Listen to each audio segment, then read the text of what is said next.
இனிய வணக்கங்கள் அன்பு நண்பர்களே. மீண்டும் ஒரு புத்தம் புதிய நன்னாளில் உங்கள் அனைவரையும் சந்திப்பதில் பெருமகிழ்வு கொள்கின்றது சரித்திரம் படைப்போம் தளம். நமது தள படிநிலையாக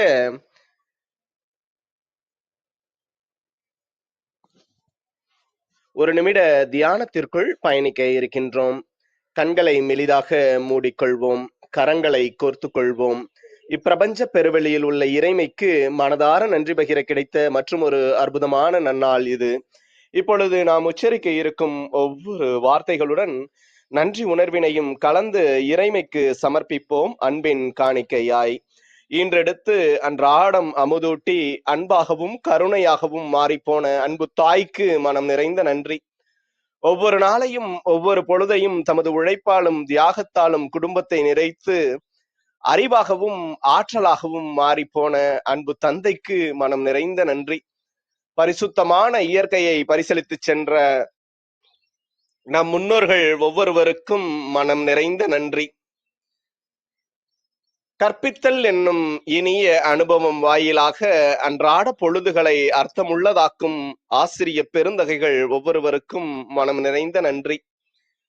இப்பிரபஞ்ச பூ உலகினுள் பயணித்துக் கொண்டிருக்கும் பயணிக்க இருக்கின்ற ஒவ்வொரு உயிருள்ள ஆன்மாக்களுக்கும் மனம் நிறைந்த நன்றி.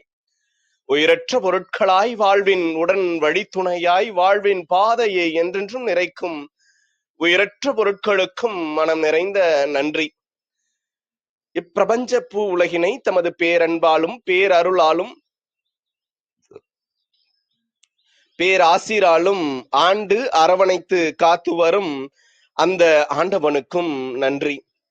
இப்பொழுது நமது சுவாசத்தின் ஓசையில் அது பயணிக்கும் பாதைகளில் நாமும் ஒரு நிமிடம் இணைந்து பயணிப்போம், நம் மூச்சின் சுவாசத்தினை சீர்மைப்படுத்தியவர்களாய்.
இப்பிரபஞ்ச பெருவெளியில் நீக்கமர நிறைந்திருக்கும் முடிவில்லா பரம்பொருளின் அன்போடும் அருளோடும் ஆசிரோடும் எங்கள் வாழ்வியல் சூழல் அன்றாடம் அர்த்தமுள்ள வகையில் சீருடனும் செம்மையுடனும் பண்பட்டு வருகின்றது. இதனால் இச்சமூகத்தின் சீரிய சிறந்த முன்மாதிரிகளாக நாங்கள் திகழ்வதோடு நில்லாமல் பல்வேறு சாதனைகளையும் அதன் வாயிலாக சரித்திரங்களையும் படைக்கும் அற்புத படைப்பாளிகளாக பரிணமிப்போம். இறைமைக்கு நன்றி. நமது நிகழ்வின் அடுத்த படிநிலையாக நேர்மறை சிந்தனைகளை நம்மிடையே விதைக்க இணைகின்றார் அன்பு தங்கை ரேவதி சிவசங்கரன் அவர்களை அன்புடன் வரவேற்போம். நன்றி. அனைவருக்கும் வணக்கம். சுய பிரகடனம்.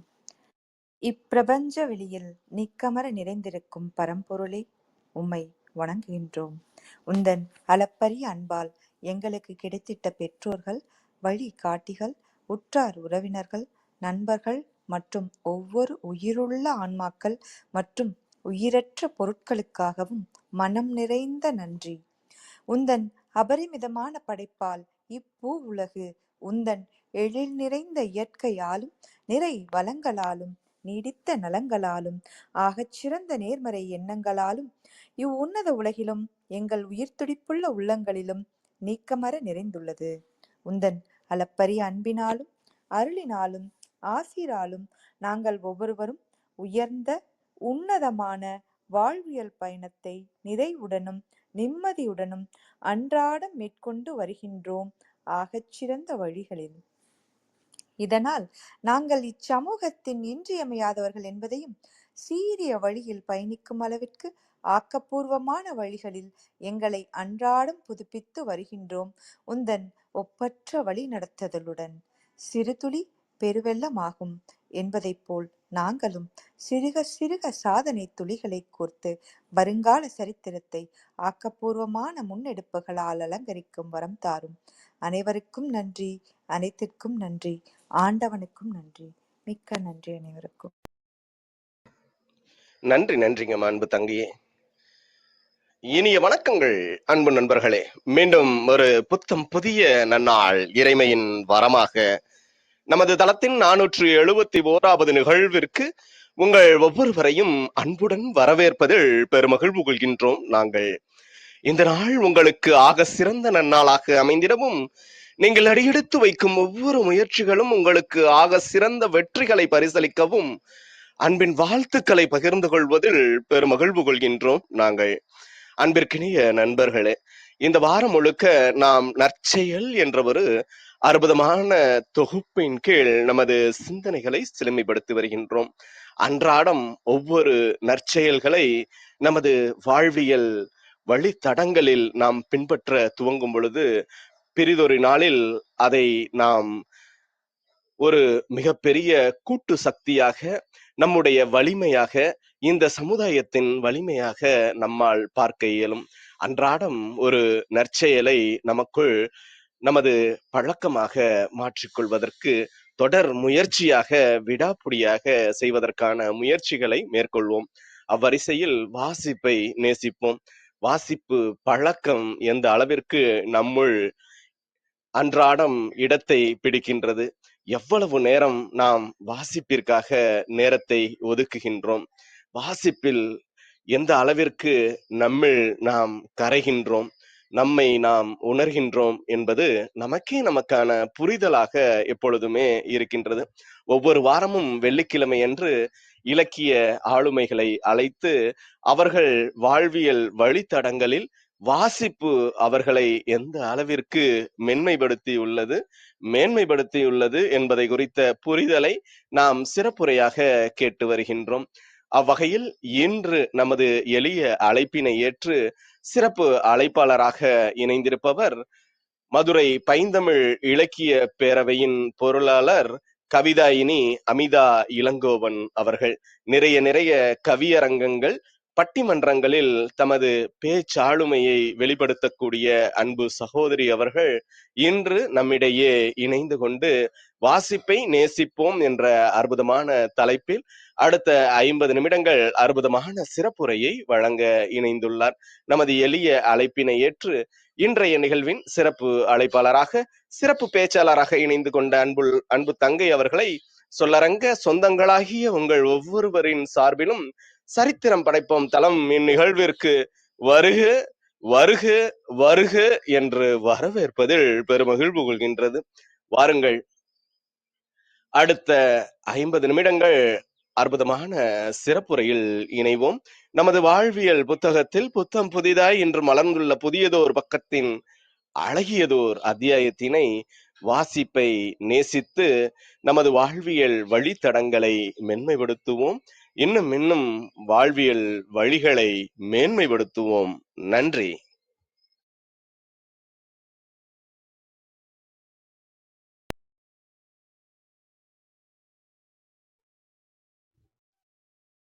தமிழுக்கும் அமுதென்று பேர், அந்த தமிழின்ப தமிழ் எங்கள் உயிருக்கு நேர். அன்னை தமிழுக்கு முதல் வணக்கம், அவைக்கு என் அடுத்த வணக்கம். இவ்வாய்ப்பினை அளித்த சரித்திரம் படைப்போம் அமைப்பிற்கும் என் மனம் நிறைந்த நன்றிகள். வாசிப்பு நம்மை மென்மைப்படுத்தும், மேன்மைப்படுத்தும் என்ற தலைப்பில் உங்களோடு பேசுவது பெரும் மகிழ்ச்சி. இந்த வாசிப்பு என்னோட வாழ்க்கையில என்னென்ன தாக்கத்தை ஏற்படுத்துச்சு, இந்த வாசிப்பு மூலியமா நான் என்னென்ன விடயங்களை கத்துக்கிட்டேன் அப்படிங்கிற ஒரு சின்ன தகவலை தான் இன்று நான் உங்களோட பகிர்ந்துக்க போறேன். முதல்ல இந்த வாசிப்பு, இந்த படிப்பு இதோட அவசியம் என்ன அப்படின்னு நம்ம தெரிஞ்சுக்கணும். இன்னைக்கு நம்ம முன்னாடி இருக்கிற பெரிய பெரிய தலைவர்கள் எல்லாருமே வாழ்க்கையில முன்னேறியதற்கான முதல் காரணம் என்ன அப்படின்னு பார்த்தோம்னா, ஒண்ணு அவங்க வாசிச்சிருப்பாங்க. அப்படி பார்த்தோம்னா எல்லா தலைவர்களுமே நல்லா படிச்சிருந்தாங்களா? காமராஜர் எல்லாம் படிக்கவே இல்லையே! அப்படின்னு பார்த்தோம்னா, வாசிப்பு அப்படிங்கிறது என்னைய பொறுத்தவரை புத்தகங்கள்ல இருந்து மட்டும் நம்ம வாசித்து கத்துக்கிறது இல்ல. மனிதர்களையும் வாசிச்சு கத்துக்கலாம். பிறர் சொல்றது மூலியமா, அவங்க சொல்றதுல இருந்து நல்லது எது, கெட்டது எது இப்படி பிரிச்சு வாசிச்சும் கத்துக்கலாம். அப்படி பிற மனிதர்கள வாசிச்சும், பிற புத்தகங்கள வாசிச்சும், வாழ்க்கையில முன்னேறின எண்ணற்ற தலைவர்கள் இருக்கிறாங்க. அப்படி அந்த வரிசையில சில குறிப்பான தலைவர்கள் பார்க்கணும் அப்படின்னா, படிப்பின் அவசியத்தை உணர்ந்த காரணத்தினால்தான், நஞ்சு கொடுக்கும் நேரம் வரை கிரேக்க நாட்டு அறிஞர் படித்துக் கொண்டும், கேட்டுக்கொண்டும் இருந்தார். அவர்தான் சாக்ரடீஸ். தூக்கு கயிறு முத்தமிடும் வரை படித்துக் கொண்டிருந்தார் உமர் முக்தா. தூக்கு மேடைக்கு அழைத்து செல்லும் வரை படித்துக் கொண்டிருந்தார் பகத்சிங். படுக்கின்ற இடம் கூட படிக்கின்ற இடத்திற்கு அருகாமையில் இருக்க வேண்டுமென கேட்டார் அண்ணல் அம்பேத்கர்.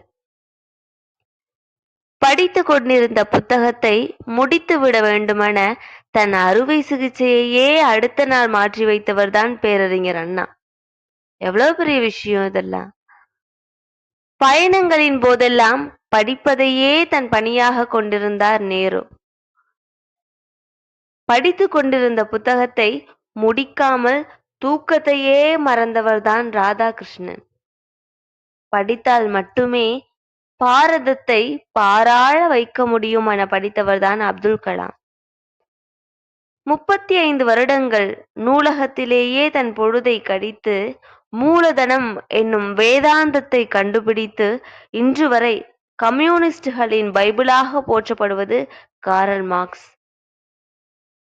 இப்படி பிக்காசோவின் ஓவியத்தை விட, பீத்தோவனின் இசையை விட, கியூபாவினுடைய ஒரு வாக்கியம், கதையினுடைய ஒரு கடைச்சொல், கம்பனுடைய ஒரு செய்யுள், பாரதியுடைய ஒரு பாட்டு, என் கண்ணதாசனின் ஒரு வரி நம்முடைய வாழ்க்கையையே புரட்டி போடும் வல்லமை கொண்டதா என கேட்டால் நிச்சயமாக ஆம். இந்த புத்தகங்களும் வாசிப்பும் எண்ணற்ற மனிதர்களின் வாழ்க்கையையும் சமூகத்தின் நிலைமையையும் புரட்டி போட்டிருக்கிறது என்றால் அதுதான் நிதர்சனமான உண்மை. இப்படியாக என்னுடைய வாழ்க்கை பயணத்தில் பள்ளி பருவத்தில் எனக்கு மிக பிடித்த புத்தகம் ஒன்று நீ வெல்வாய். டாக்டர் ஜோ அருண் அவர்கள் எழுதியது. மிக எளிமையான வரிகளை கொண்டது. ஆனால் மிக அதிக வலிமை கொண்ட வார்த்தைகளால் எழுதியிருக்கிறார் என்று தான் சொல்ல முடியும். இந்த புத்தகம் நான் 10ஆம் வகுப்பில் அறிவியல் பாடத்தில் 100 மதிப்பெண்கள் பெற்றதற்காக எனது பள்ளியில் இருந்து கொடுத்த புத்தகம் இது. மிக மிக எளிமையான வார்த்தைகள் தான். ஆனால் அத்துணை ஆழமான கருத்துகள் நிறைந்திருக்கும். இந்த புத்தகத்திலிருந்து பெரும்பான்மையான கருத்துக்களை இன்று உங்களோடு பகிர்ந்து கொள்வதில் பெரும் மகிழ்ச்சி எனக்கு. இந்த புத்தகத்தில் ஒரு தலைப்பு இருக்கும். என்னை எனக்கு தெரியுமா அப்படிங்கிறது. ரொம்ப முக்கியமான விஷயம் இல்ல. சமூகத்தை மாத்தணும் அப்படின்னா முதல்ல நான் மாறணும். ஒரு மனிதன்ட்ட ஒரு வரைபடம் இருக்கு. அதாவது அது என்ன வரைபடம்னா இந்த உலகத்தோட வரைபடம். அத சின்ன சின்ன தூளா கிழிச்சு கிழிச்சு தந்து இத ஒட்ட வைங்க அப்படின்னு சொல்றாங்க. அவரும் எவ்வளவோ சேர்த்து சேர்த்து பார்த்தாரு, ஒட்ட முடியல. அப்புறம் தான் பார்த்தாரு, பின்னாடி பக்கம் பார்த்தா ஒரு மனிதனோட வரைபடம் இருக்கு. எனக்கு உலகத்தோட வரைபடத்தை ஒட்டுற அளவுக்குலாம் ஒன்றும் அவ்வளோ பெரிய அறிவுலாம் இல்ல. அந்த மனிதனோட வரைபடத்தை ஒட்டுறேன் அப்படின்னு சொல்லி பின்னாடி பக்கம் இருந்த அந்த மனிதனோட வரைபடத்த ஒண்ணு சேர்க்க ஆரம்பிக்கிறாரு. அந்த மனிதனோட வரைபடம், கண்ணு எங்க இருக்கணும், மூக்கு எங்க இருக்கணும், இதுக்கு கீழ வாய் தான் வரணும், இதுக்கு கீழ கை தான் வரணும் அப்படின்னு சொல்லி, அந்த மனித வரைபடத்த ஒட்டி முடிச்சதுக்கு அப்புறம் பின்னாடி திரும்பி பார்த்தா அழகான ஒரு இந்த உலக வரைபடம் சேர்ந்துடுச்சு. அப்ப இந்த உலகத்த மாத்தணும் அப்படின்னா, முதல்ல நம்ப மாறணும் இல்லையா? நான் மாறணும் அப்படின்னா, என்ன பத்தி எனக்கு தெரியணும் ஃபர்ஸ்ட்டு. அதுதான் மிக முக்கியமானது. நான் யாரு? என்னோட குடும்ப பின்னணி என்ன? அந்த பின்னணி என்னோட மேல ஏற்படுத்தியிருக்க தாக்கம் என்ன? என்னோட பலவீனம் என்ன? என்னுடைய பலம் என்ன? அப்படிங்கிறத முதல்ல நான் உணரணும். என்ன பத்தின ஒரு தெளிந்த புரிதல் எனக்கு இருக்கணும். ஒரு நிகழ்வ நான் எப்படி பார்க்கிறேன்? எப்படி புரிஞ்சுக்கிறேன்? அப்படிங்கிறது தான் என்னோட பின்புலம். இத அழகா கண்ணோட்டம் அப்படிங்கிற வார்த்தையால கூட சொல்லலாம். இந்த கண்ணோட்டம் அப்படிங்கிறது ஒரு கண்ணாடி மாதிரி. நம்ம முகம் பார்க்குற கண்ணாடி எப்படி வச்சுப்போம்? நல்லா பளிச்சுன்னு, பளபளன்னு. ஏன்னா அப்பதானே நம்மளோட முகம் தெளிவா தெரியும். அப்போ இந்த கண்ணோட்டம் அப்படிங்கிறது மிக தெளிவா இருக்கணும். நம்ம மேல நமக்கு இருக்கிற கண்ணோட்டம் அப்படிங்கிறது மிக தெளிவா இருந்தா மட்டும் தான் வாழ்க்கையில முன்னேற முடியும். நான் ஒரு முட்டாள். எனக்கு எது படிச்சாலும் மறந்துரும். என்னால இந்த வேலைய செய்யவே முடியாது. எனக்கு தான் கல்யாணம் ஆச்சே. இதுக்கப்புறம் எப்படி நான் அந்த சமூகத்துக்கு வருவேன், வெளில வருவேன், வேலை செய்வேன், வாழ்க்கையில முன்னேறுவேன், முன்னாடி இருந்தது போல எப்படி மாறுவேன்? இதெல்லாம் என்னால முடியாது அப்படிங்கிற மாதிரி நம்மளோட பலவீனம் அப்படிங்கிறது நம்மளோட கண்ணோட்டமா மாறுச்சு அப்படின்னா, அது ரொம்ப பெரிய பிரச்சனையாயிடும். நான் ஒரு முட்டாள்ன்னு நெனைக்கிற ஒரு மாணவன் தேர்வறைக்கு சென்றவுடன் பாருங்களேன், அது ரொம்ப எளிமையான கேள்வியா இருக்கும்.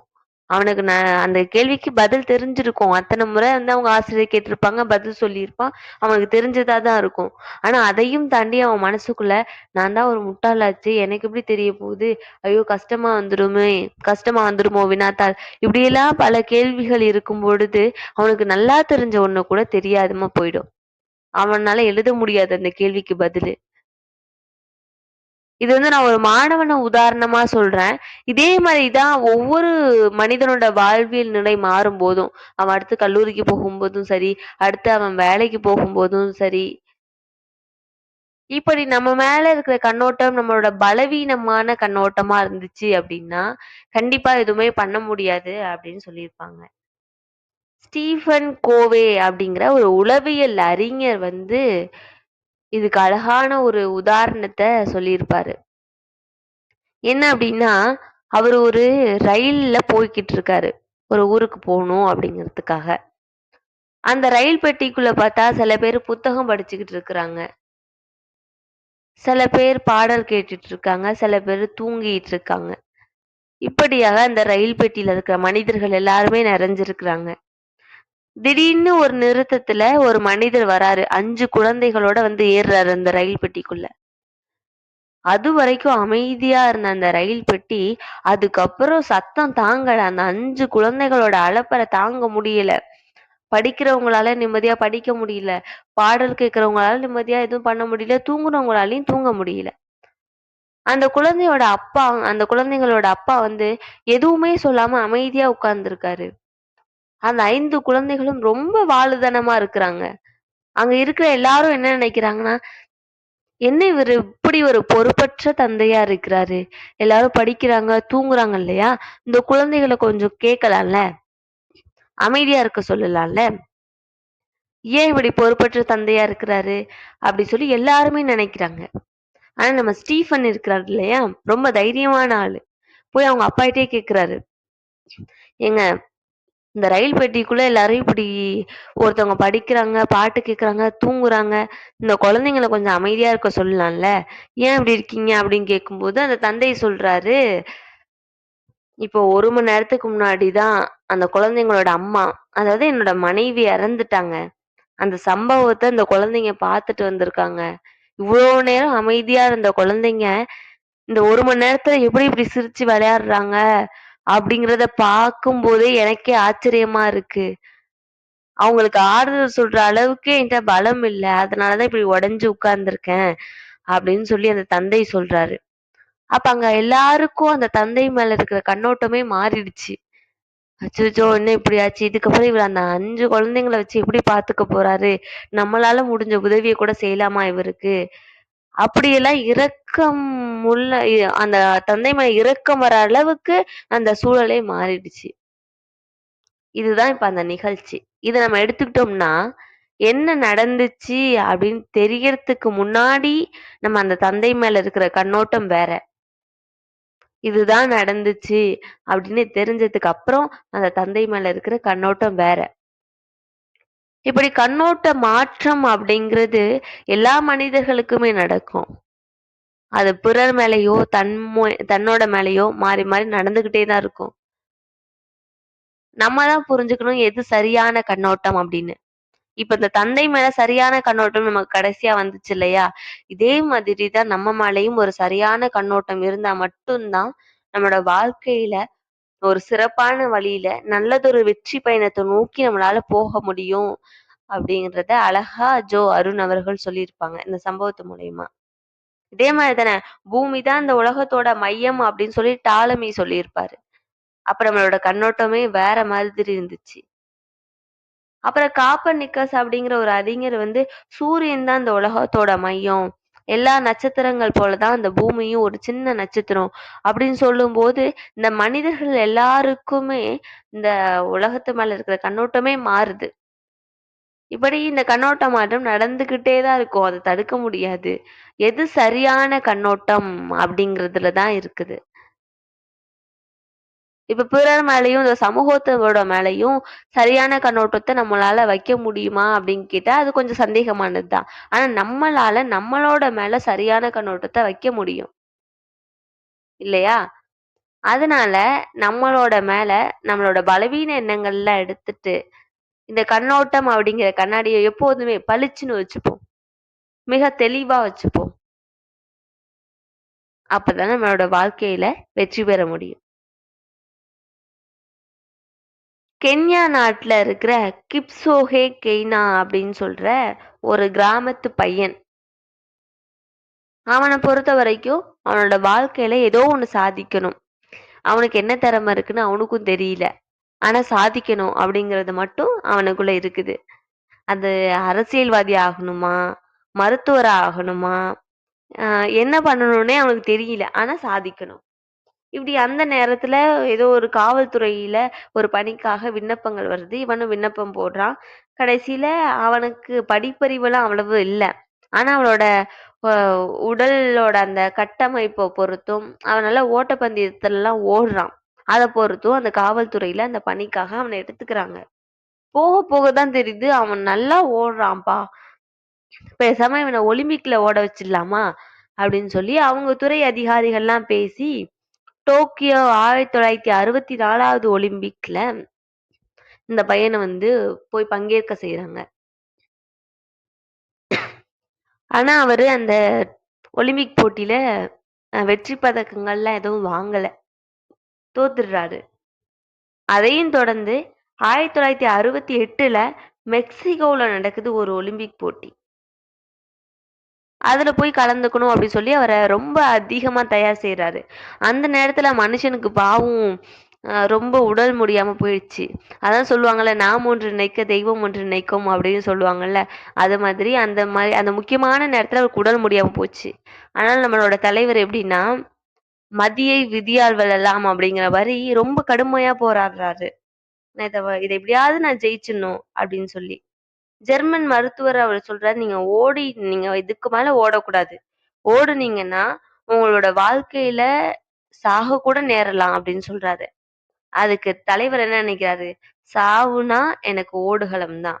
ஓடுகளம் தான் எனக்கு சாவுகளம் அப்படின்னு நினைச்சு, திரும்ப பயிற்சி பெறுறாரு. பயிற்சி பெற்று அந்த ஒலிம்பிக் போட்டி நடக்கிற அன்னைக்கு மெக்சிகோவுக்கு போகும்போது, ஒரு 2 கிலோமீட்டர் முன்னாடியே வந்து சரியான பேருந்து நெரிசல், கூட்ட நெரிசல். போக முடியல. இது கிப்சோகே என்ன பண்றாரு, பேருந்துலேருந்து இறங்கி ஒரு 2 கிலோமீட்டர் ஓடுறாரு. ஓடி அவரோட ஓடுகளத்தோட அந்த பந்தயம் நடக்கிற இடத்துக்கு போறாரு. போயிட்டு அதுக்கு மேலயும் அவரு ஓடுறாரு. அதுக்கப்புறம் அவருக்கு வெற்றியா, தோல்வியா அப்படிங்கிறதெல்லாம் அதுக்கு அடுத்த விஷயம் அப்படின்னு தான் நான் பார்க்குறேன். இதே மாதிரி 55 வயதான லுட்கன் பாபா அப்படிங்கிறவர் என்ன பண்றாருன்னா, 35,000 மைல் தரையிலே உருள்றாரு. உருண்டு கின்னஸ் சாதனை பண்றாரு. இது 2 விஷயத்திலயும் நம்ம நினைக்கலாம். ஆ உருண்டு கின்னஸ் சாதனை உருள்றது வந்து ஒரு திறமையா? அப்படின்னு நினைக்கலாம். இல்ல நம்மளோட கிப்சோகே வந்து 2 கிலோமீட்டர் அவரு ஓடுகளத்துல போய் அந்த ஓடுனா தானே அது இது. எதுக்கு 2 கிலோமீட்டர் முன்னாடில இருந்தே அவர் வந்து கூட்ட நெரிசலா இருக்குன்னு எதுக்கு ஓடுறாரு? இதெல்லாம் கொஞ்சம் ஓவரா இருக்குல்ல. அப்படின்னெல்லாம் நம்ம நினைக்கலாம். நம்மளால உருள முடியுமா? 30,000 மைல் உருள முடியுமா? அது என்னோட 55 வயசுல. இப்ப எனக்கு இருக்கிற 24 வயசுலயே என்னால இத செய்ய முடியாது.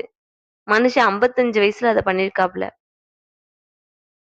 நம்மள பொறுத்தவரைக்கும் இந்த உருள்றது, இந்த இறங்கி இப்படி ஓட்டப்பந்தயத்துல அங்க போய் ஓடாம முன்னாடியே ஓடுறாரே! இதெல்லாம் இதெல்லாம் சின்ன சின்ன விஷயம் தானே! இதெல்லாம் நமக்கு இருக்கிற ஒரு திறமையா? அப்படின்னு யோசிச்சோம்னா, அதுதான் தப்பு. ஏன்னா, அவங்களுக்கு அது திறமை. உருள்றது ஒரு திறமையான்னு பார்த்தோம்னா, அந்த உருள்ற திறமைய வச்சு அவரு கின்னஸ் சாதனை படைச்சிருக்காரு. அவரு எதுக்கு அந்த 2 கிலோமீட்டர் ஓடணும்? ஏன்னா, அவருக்கு வந்து அந்த இலக்கு அப்படிங்கிறது அவர கொஞ்ச நேரம் கூட உட்கார விடல. தூங்க விடல. அதுதான் உண்மை. இப்படி நம்மளோட வாழ்க்கையில நம்ம என்ன பண்ணணும் அப்படிங்கிறதுக்கான இலக்கு அப்படிங்கிறது நம்மள தூங்க விடாது. ஒழுங்கா உறங்க விடாது. அதுக்கான முயற்சிகளையே எடுக்க சொல்லிக்கிட்டு இருக்கும். இதுக்கு மேல ஓடுனா நீ இறந்துடுவ அப்படின்னு மருத்துவர் நம்மகிட்ட சொன்னாங்கன்னா நம்ம என்ன பண்ணுவோம்? நமக்கு உயிர் தான் முக்கியம் அப்படின்னு இருந்துடுவோம். இலக்கு தான் முக்கியம் அப்படின்னு இருக்கிற ஒருத்தவங்களால மட்டும் தான் இப்படி இந்த அளவுக்கு பண்ண முடியும். இப்படி இந்த இலக்கு, இந்த சக்தி அப்படிங்கிறது ஒரு விதை மாதிரி. இந்த இலக்கு அப்படிங்கிற விதைய மிக தரமான இந்த விதைய நம்ம மனசுக்குள்ள விதைச்சுட்டோம் அப்படின்னாலே, அதுக்கு மேல எவ்வளவு மண்ணு போட்டு மூடிட்டே இருந்தாலுமே அது மேல முளைச்சு வரும். ஒரு பாறையே வந்து மேல இருக்கட்டுமே, அது எப்படியோ வளைஞ்சு நெளிஞ்சாச்சும் மேல வந்துரும். வளர்ந்து. ஆக, இது மூலியமா அவர் என்ன சொல்றாரு அப்டின்னா, நம்ம வச்சுக்கிற இலக்கு மிக தெளிவானதா இருக்கணும். எனக்கு என்ன வரும், என்ன வராது அப்டிங்கிறதுலாம் அடுத்த விஷயம். முதல்ல நான் பண்ணணும். ஏதாவது ஒண்ணு பண்ணணும். ஏதோ ஒண்ணு சாதிக்கணும் அப்டிங்கிற இலக்கு வேணும் அப்டிங்கிறது தான் சொல்லியிருப்பாங்க. மைக்கேல் ஆஞ்சலோ அப்டிங்கிற ஒரு இத்தாலிய நாட்டோட சிற்பி. என்ன பண்றாருன்னா, ஃபிளாரன்ஸ் நகரத்துல இந்த விவிலியத்துல வர தாவீது அப்படிங்கிற ஒரு அரசர பளிங்கு கற்கள்ல அழகா வடிக்கிறாரு சிலையா. ரொம்ப அழகா இருக்கு. எல்லாரும் போய் அவர்ட்ட பேட்டி எடுத்து கேட்கும் பொழுது, "எப்படி இவ்வளோ அழகா செஞ்சீங்க? எவ்வளோ நாள் பயிற்சி?" அப்படிலாம் கேட்கும்போது அவரு சொல்றாரு, "நான் இந்த பளிங்கற்கள் சிலையா வடிக்கும்போது எனக்கு அதிக வேலைலாம் இல்ல. அந்த பளிங்கு கற்களுக்குள்ள முன்னாடியே தாவீது இருந்தாரு. நான் அந்த தேவையற்ற கற்கள தான் எடுத்தேன். அவரோட உருவம் அதுக்கு முன்னாடியே அதுக்குள்ள இருந்துச்சு." அப்படின்னு சொல்றாரு. அவரு இதுலேருந்து அவரு அவரோட இலக்கு தெளிவா இருந்ததுனால, அந்த பளிங்கற்களுக்குள்ள அவரோட உருவமே தெரியிற மாரி நெனச்சு, அந்த தேவையற்ற கல்கள எடுக்குறாரு. நம்ம தெரிஞ்சுக்க வேண்டியது, அப்ப தேவையற்ற இதெல்லாம் கற்கள்லாம் எடுக்கும்போது, அழகான ஒரு சிலையே வருதுல்ல.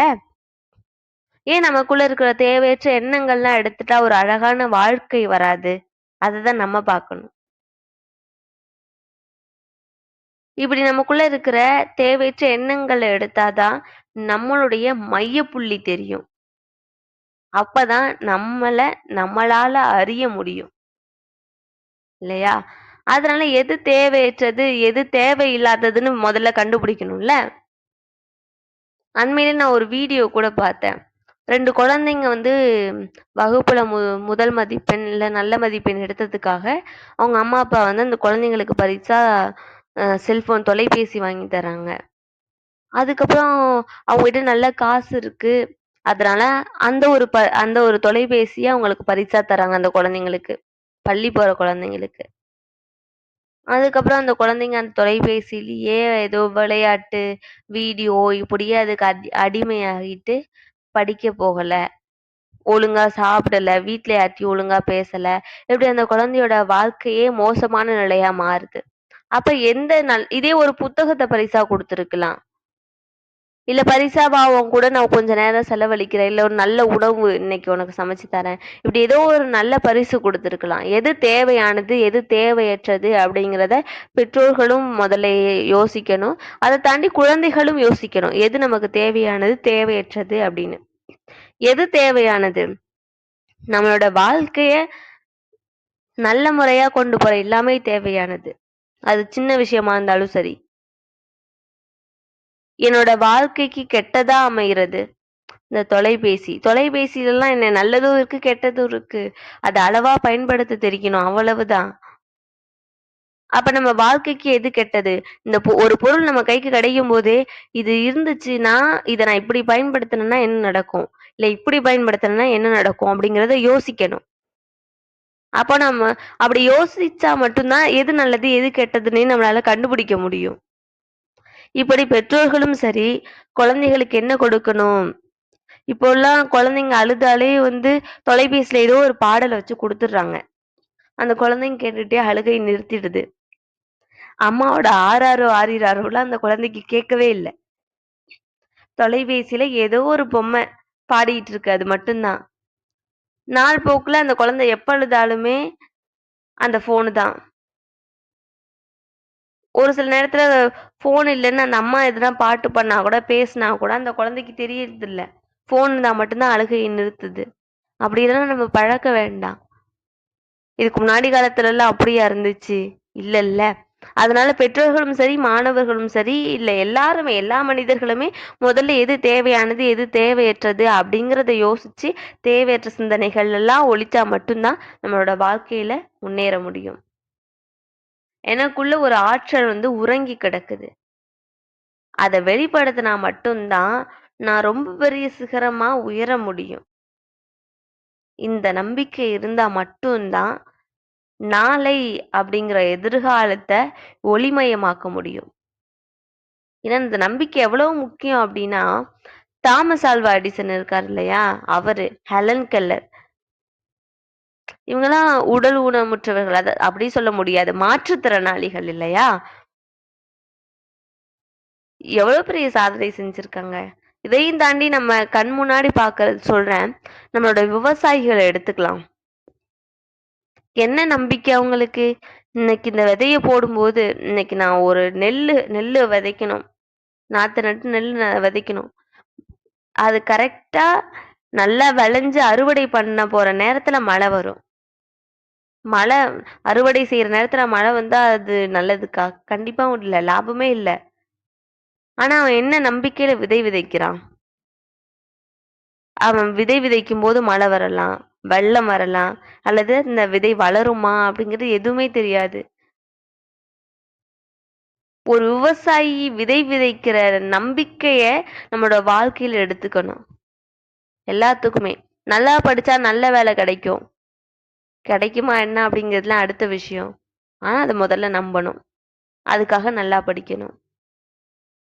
நல்லது நினைச்சா நல்லதே நடக்கும். நடக்குமா அப்படிங்கிறதெல்லாம் அடுத்த விஷயம் தான். முதல்ல நினைப்போம். நடக்கும்னு நம்புவோம். அப்படி இந்த ஒரு நம்பிக்கை. இந்த நம்பிக்கை எப்படி இருக்கும்னா, என்னால முடியும். நான் செய்யலன்னா வேற யாரால செய்ய முடியும்? அப்படின்னு இந்த நம்பிக்கைய மிக தெளிவா வச்சுக்கணும். நமக்கு நம்ப மேல இருக்கிற நம்பிக்கை அதிகமா இருக்கணும். இந்த நம்பிக்கை தான் இருள் விளக்கும் போராளி அப்படின்னு சொல்லி மிக அழகா சொல்லியிருப்பாங்க. நீதான் உன் வாழ்வுக்கு பொறுப்புதாரி அப்படிங்கிற தலைப்புல இன்னும் நல்ல அழகான கருத்துக்கள்லாம் இருக்கும். இது எல்லா மனிதர்களுக்கும் உள்ளேயும் இருக்கிற ஒரு குணம் தான். பாட்டி சொன்னதுனால தான் நான் பயோ கெமிஸ்ட்ரி எடுத்தேன். எங்க மாமா தான் இந்த வேலையில என்ன சேர்த்து விட்டாங்க. அதான் என் வாழ்க்கையே இப்படி போயிடுச்சு. எங்க அப்பா தான் என்ன இந்த காலேஜ்ல சேர்த்து விட்டாங்க. எங்க அம்மா சொன்னதுனால தான் நான் இன்னைக்கு இந்த ட்ரெஸ் போட்டேன். இப்படி எல்லா குற்றங்களையுமே பிறர் மேல திணிக்கிறது. நான் வாழ்ற வாழ்க்கைக்கு நான் தான் பொறுப்பு. வேற யார பொறுப்பு சொன்னாலும் நம்ம சும்மா வாய் பேச்சுக்கும் மன ஆறுதலுக்காக மட்டும் தான் இருக்க முடியும். நான் என்ன பண்ணணும்? நான் என்ன படிக்கணும்? அடுத்து என்ன என்ன படிச்சா எனக்கு என்ன படிக்கிறது ஆசை? எனக்கு என்ன வேலைக்கு போகணும்னு ஆசை? அப்படிங்கிறத நான் தான் முடிவு பண்ணணும். என்ன படிப்பு படிக்கணும் அப்படிங்கிறத நான் தான் முடிவு பண்ணணும். அதுக்கு மேல எந்த கல்லூரி நல்ல கல்லூரி அப்படிங்கிற விடயங்கள்லாம் நம்ம அம்மா, அப்பா செய்யலாம். அதுக்காக அதுல தோல்வி வரும்போதெல்லாம் எங்க அம்மா சொல்லி தான் நான் இத எடுத்தேன். எங்க அம்மா சொல்லி தான் நான் இந்த காலேஜுக்கு வந்தேன். அப்படின்னு ஒவ்வொரு தப்பையும் பிறர் மேல குற்றம் சொல்றத நிறுத்தினாலே நம்ம வாழ்க்கையில நெறைய முன்னேறிடலாம் என்ன பொறுத்தவரைக்கும். பின்னாடி பேசுறதையும், குற்றம் சொல்றதையும் நிறுத்தினாலே. இன்னைக்கு நான் இருக்கிற நிலை, நான் வாழ்ற வாழ்வு, தக்க தருணங்கள்ல நான் எடுக்கிற முடிவோட விளைவு, இது எல்லாத்துக்குமே நான் தான் பொறுப்பு. அப்படி நெனச்சா மட்டும் தான் நான் மாற முடியும். இந்த சமூகத்தையும் மாத்த முடியும்.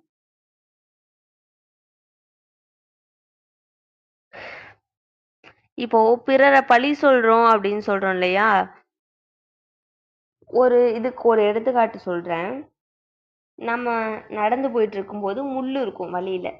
அந்த முள்ள மிதிச்சிட்டோம்னா, முள்ளு குத்திடுச்சு. முள்ளா குத்துச்சு உடனே அது இருக்கு. நீ கண்ண தொறந்து நேரா போயிருந்தாலே முள்ள மிதிக்காம நல்ல ஒரு பாதையில போயிருக்கலாம். நீ கண்ண மேல வச்சு பார்த்துட்டு, இல்ல ஏதோ ஒரு வேலை அவசரத்துல போய் முள்ள மிதிச்சுட்டு முள்ளு குத்திடுச்சுன்னு சொல்றது. மேசை இடிச்சிடுச்சு. மேசை வந்து இடிச்சுச்சா? நீ கவனமா போகல. இப்ப இந்த சென்னையிலேருந்து மதுரைக்கு இங்கேருந்து கிளம்புறேன் அப்படின்னா, டிக்கெட் எடுக்கும்போது, மதுரை எப்போ வரும்? மதுரை எப்படி வரும்? நீ தான் போகணும். நான் எப்ப மதுரைக்கு போவேன் அப்படின்னு கேளு. அப்போ நம்ம செய்யற ஒவ்வொரு வேலையையும், அந்த வேலைக்கான பொறுப்பையும், இன்னொரு பொருள் மேலயோ, இன்னொரு மனிதர்கள் மேலயோ திணிக்கிறத முதல்ல நிறுத்தணும். நான் எப்ப மதுரை போவேன்? நான் முள்ள மிதிச்சுட்டேன். நான் மேசையில இடிச்சுக்கிட்டேன். அப்படி ஒவ்வொரு பொறுப்பையும், ஒவ்வொரு செயலின் விளைவையும் நம்ம மேல நம்ம வச்சுக்கணும். ஏன்னா இது என்னோட வாழ்க்கை. எப்போதுமே ஒரு சின்ன பொறுப்ப கூட பிறர்ட்ட சொல்லாதீங்க. நம்மளோட வாழ்க்கையில நடக்கிற ஒவ்வொரு விஷயத்துக்குமே நான் தான் பொறுப்பு. அப்ப நல்லதா நடக்கணும்னா, அதுக்கும் நான் தான் பொறுப்பு. அதுக்கான வேலைய நான் தான் செய்யணும். இப்படிலாம் இருந்தா மட்டும் தான் சமூகம் மாறும். இந்த அடுக்குமாடி குடியிருப்புலலாம் 3வது கட்டடத்துல இருப்பாங்க. இருந்துட்டு வீட்ட சுத்தம் பண்ணி குப்பைய தூக்கி கீழ போட்டுருவாங்க ரோட்ல, சாலையில. சாலை குப்பையானா என்ன? என்னோட வீட சுத்தமா வச்சிருக்கேன். சாம்பிராணி போட்டு சாமி கும்பிடுறேன். அவ்வளவுதான் அவங்களுக்கு. நான் அப்படிங்கிறது நான் என்பது நாம் என்பதின் ஒரு பகுதி. அதனால நான் என்னோட வீட்ட நான் மட்டும் சுத்தமா இருந்தா பத்துமா? அத தாண்டி சமூகத்தை பத்தியும் நினைக்கணும். சமூகம்னா பெரிசாலாம் நான் சொல்லல. என்னோட சாலை, என்னோட வீதி, அத தாண்டி என்னோட ஊரு.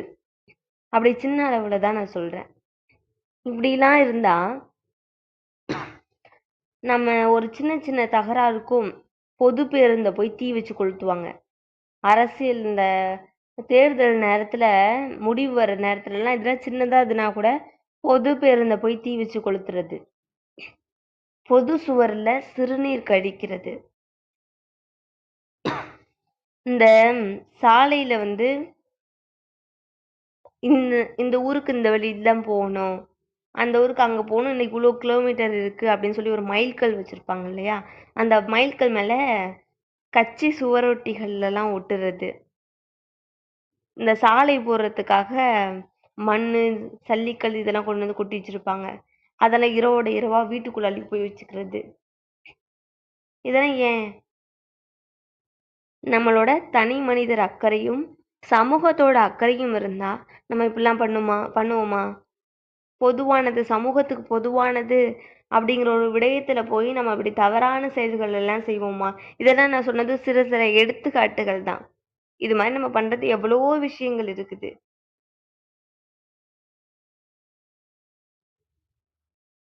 இப்படியாக நான் இந்த பொறுப்புகளையும், குறைகளையும் பிறர் மேல வைக்கும் பொழுது, என்னோட வாழ்க்கை மிக சரியான பாதையில போகாது. அப்படியே இருந்தா கூட, இப்போ வந்து என்னது ஆப்பிள் வந்து விழுது, மேல இருந்து விழுது. விழுந்த உடனே இது இயல்பு தானே! மேலே ஆப்பிள்னா மரத்துலேருந்து கீழே தான் விழும், பழம்னா விழுந்தான், கல்ல போட்டால் கீழே தான் விழும், அது கடவுளோட படைப்பே அப்படிதான்ப்பா அப்படின்னு நினச்சிட்டு போகாம, ஆப்பிள் ஏன் மேலேருந்து கீழே விழுது அப்படின்னு யோசிச்சதுனால தான் இன்னைக்கு புவியீர்ப்பு விசையை கண்டுபிடிச்சிருக்காங்க. இப்படி ஒவ்வொரு பொருளுக்கும் குறை சொல்றதும், பிற மேல பொறுப்பு வைக்கிறதும் மட்டும் இல்லாம, ஏன் அது நடந்துச்சு? இது அடுத்த முறை நடக்காம இருக்கிறதுக்கு நான் என்ன பண்ணணும்? இப்படிங்கிற விடைகளை யோசிச்சாலே நம்ம வாழ்க்கையில பெரும்பாலான வெற்றிகளை அடைஞ்சிடலாம். அதுக்கு என்ன இருக்கணும்? முதல்ல ஆர்வம் இருக்கணும். எதையோ ஒண்ணு கண்டுபிடிக்கணும் அப்படின்னா, அதுக்கான ஆர்வம் இருக்கணும். அன்பு இல்லாத, ஆர்வம் இல்லாத எதுவும் வெற்று செயல்தான் அப்படின்னு சொல்றாங்க. உண்மைதானே? எனக்கு இந்த நிகழ்ச்சிக்கு எனக்கு வந்து காலையில 6 மணிக்கு எந்திரிக்கணும் அப்படிங்கிறது ஆகவே ஆகாத ஒண்ணு. இது என்னோட வாழ்க்கை அனுபவத்துல நான் சொல்றேன். இரவு நேரத்துல உட்கார்ந்து எவ்வளோ வேணா படிப்பேன். எவ்வளோ வேணா எழுதுவேன். எவ்வளோ வேலை குடுத்தாலும் செய்வேன். இந்த காலையில 6 மணிக்கு எந்திரிக்கணும் அப்படிங்கிறது என்னால முடியாது. அலுவலகத்துக்கு போகணும்னாலே நான் அலாரம் வச்சா கூட 6 மணிக்கு எந்திரிக்க மாட்டேன். பழக்க தோஷத்துல இந்த 6 மணி அலாரத்த ஆஃப் பண்ணிட்டு தூங்கிடுவேன். ஆனா இன்னைக்கு இங்க வந்து பேசணும் அப்படிங்கும்போது நான் ஏன் ஏந்திரிச்சேன்? என் அலாரம் அடிக்கிறதுக்கு முன்னாடியே நான் ஏஞ்சி பார்ப்பேன். 5:55, 5:40லேருந்தே. மணி 6 ஆயிடுச்சா? 6 ஆயிடுச்சா? 6 ஆயிடுச்சான்னு. ஏன் ஏந்திரிக்கிறேன்? மத்த நாள்ல ஏன் என்னால ஏந்திரிக்க முடியல? ஏதோ ஒரு ஆர்வம் இருக்கு. இப்படி வந்து பேசணும். எனக்கு தெரிஞ்சத மத்தவங்களோட பகிர்ந்து கொள்ளணும் அப்படிங்கிறதுல ஏதோ ஒரு ஆர்வம் இருக்கு.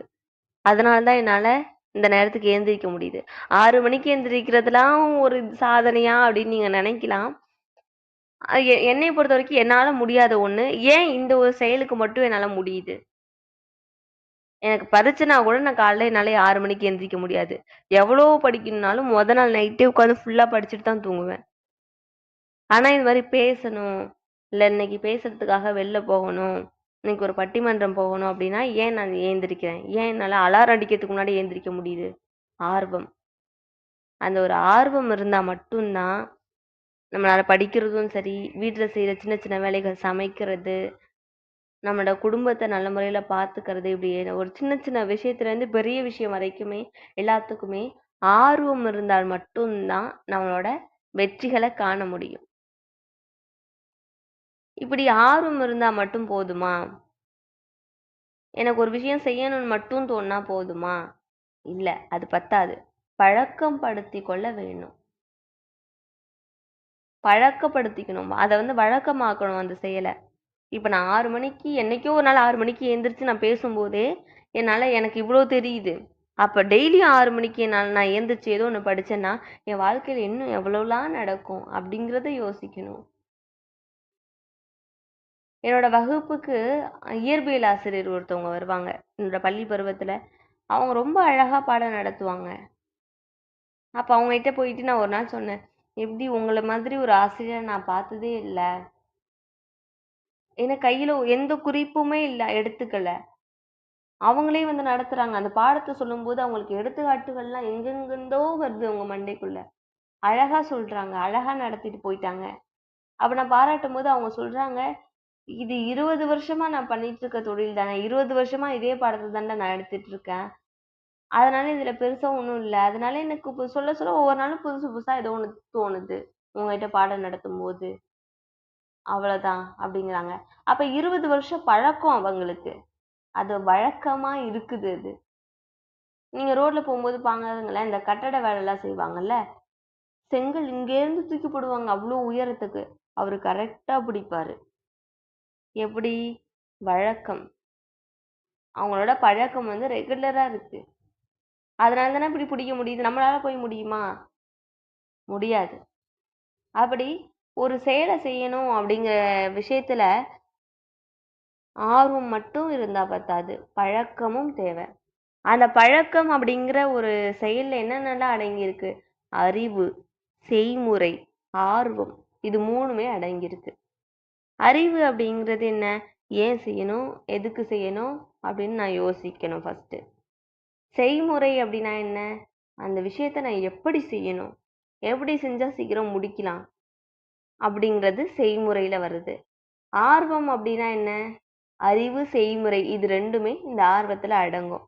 ஆக இது அறிவு, செய்முறை, ஆர்வம் இருந்தா மட்டும் தான் ஒரு விடயத்த நம்மளால பழக்கப்படுத்திக்க முடியும்.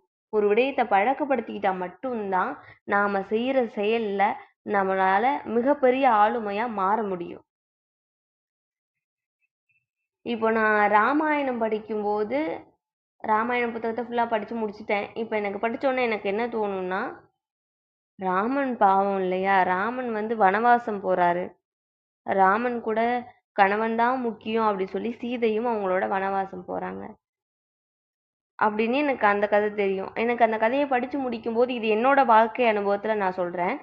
அந்த கதையை நான் படிச்சு முடிக்கும்போது, ராவணன் அப்படின்னா ஒரு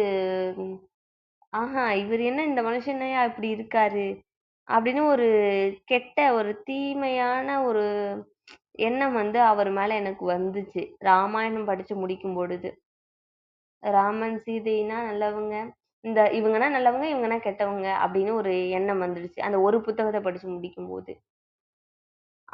அடுத்த முறை வந்து எனக்கு ஏதோ ஒரு நிகழ்ச்சியில ராவணன் பத்தி பேசணும். அதாவது ராவணன் நான் தான் என்னோட கதாபாத்திரம் வந்து ராவணன் அப்படிங்கிற மாதிரி பேசணும். அப்படிங்கிற ஒரு தலைப்பு வரும் பொழுது நான் ராவண காவியம் எடுத்து படிக்கிறேன்.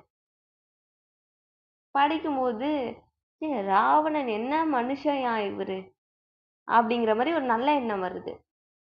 எனக்கு அந்த புத்தகத்தை படிச்சு முடிக்கும்போது என்ன தோணுதுன்னா, எல்லாரும் சந்தேகப்படுறாங்க அப்படின்னு சொல்லிட்டு சீதைய வந்து தீ குளிக்க சொல்றாரு ராமன். ஆனா வந்து ராவணன் வந்து அவருக்கு பிடிச்ச பொண்ணு சீதையா இருக்கிறாங்க. சீதையை தொட்டாலே அவருக்கு தலை வெடிச்சிடும் அப்படிங்கிற மாதிரி ஒரு சாபம் இருக்குது. ஆனா அவருக்கு சீதை தான் முக்கியம், சீதையை தொடணும் அப்படின்னு நினைச்சிருந்தா அவருக்கு தலையே வெடிச்சாலும் பரவாயில்ல அப்படின்னு தொட்டு இருக்கலாம்ல. தனக்கு பிடிச்ச பொண்ணா இருந்தாலும் அவளுக்கு தன் மேல விருப்பம் இல்லை அப்படின்னா ஏன் அவரு தொடல? யோசிக்கணும்ல. நமக்கு இப்ப இருக்கிற மனிதர்கள்லாம் பாருங்களேன், ஒரு பொண்ணு வந்து காதல் மறுப்பை சொல்லிட்டா அப்படின்னா, இல்ல ஏதோ ஒண்ணு அந்த பொண்ணுக்கு அதுல விருப்பம் இல்லை அப்படின்னு சொல்லிட்டா உடனே அந்த பொண்ணு மேல ஆசிட் அடிக்கிறாங்க, ரயில் முன்னாடி புடிச்சு தள்ளி விடுறாங்க. இப்படி எவ்வளவோ பண்றாங்க இப்ப இருக்கிற மனுஷங்கள்லாம். ஆனா ராவணன் பாருங்களேன், தன் மேல விருப்பம் இல்லாத பொண்ண தொடக்கூடாது அப்படின்னு சொல்லி இருக்கிறாரு. இப்படி பார்க்கும்போது எனக்கு இவர் நல்லவரா தெரியுறாரு. ராமாயணம் படிக்கும்போது எனக்கு ராமன் வந்து ஒரு வணங்கக்கூடிய தெய்வமா, சீதை வந்து வணங்கக்கூடிய தெய்வமா, அவ்வளவு பொறுமையா இருக்கிற ஒரு சீதை மாதிரி ஒரு பெண்ல நான் பார்த்ததே இல்லை. அப்படி தெரியுறாங்க. இதுல நல்லவங்க கெட்டவங்க யாரு அப்படிங்கறதெல்லாம் நம்ம சொல்றதுக்கு இல்ல. என்ன நம்ம எடுத்துக்கணும் அப்படிங்கிறது தான் இருக்கு. ராமாயணமும் படிக்கணும், ராவண அவதாரமும் படிக்கணும். ரெண்டுத்துலயும் படிச்சு எந்த விஷயத்த நம்ம வாழ்க்கைக்கு எடுத்துக்கணும் அப்படிங்கிற ஒண்ண மட்டும் நம்ம மிக தெளிவா இருக்கணும். ஆக அதுக்கு முதல்ல என்ன தெரியணும்? நிறைய படிக்கணும். நிறைய படிச்சா மட்டும்தான் இவங்க வாழ்க்கையில எப்படி இருந்தாங்க, ராமனுக்கு இப்படி ஒரு சூழல் வரும்போது அந்த பிரச்சனையை அவர் எப்படி எதிர்கொண்டாரு, சீதைக்கு இப்படி ஒரு பிரச்சனை வரும்போது அந்த பிரச்சனையை எப்படி எதிர்கொண்டாங்க, என்ன கடவுள் அதெல்லாம் அடுத்த விஷயம். அவங்க என்ன பண்ணாங்க, என்ன நல்ல விஷயத்த நம்ம எடுத்துக்கலாம். அது இந்து, கிறிஸ்தவம் என்ன வேணா இருக்கட்டும், எந்த மதத்துல வேணா இருக்கட்டும். பைபிள் படிக்கும்போது இப்படி ஒரு சம்பவம் நடக்கும்போது இயேசு என்ன பண்ணாரு, அவ்வளவுதான் நான் என்ன எடுத்துக்கணும், அது என்னால எடுத்துக்க முடியுமா, எல்லா நேரத்துலயும் அவ்வளவு அமைதியா என்னால இருக்க முடியுமா.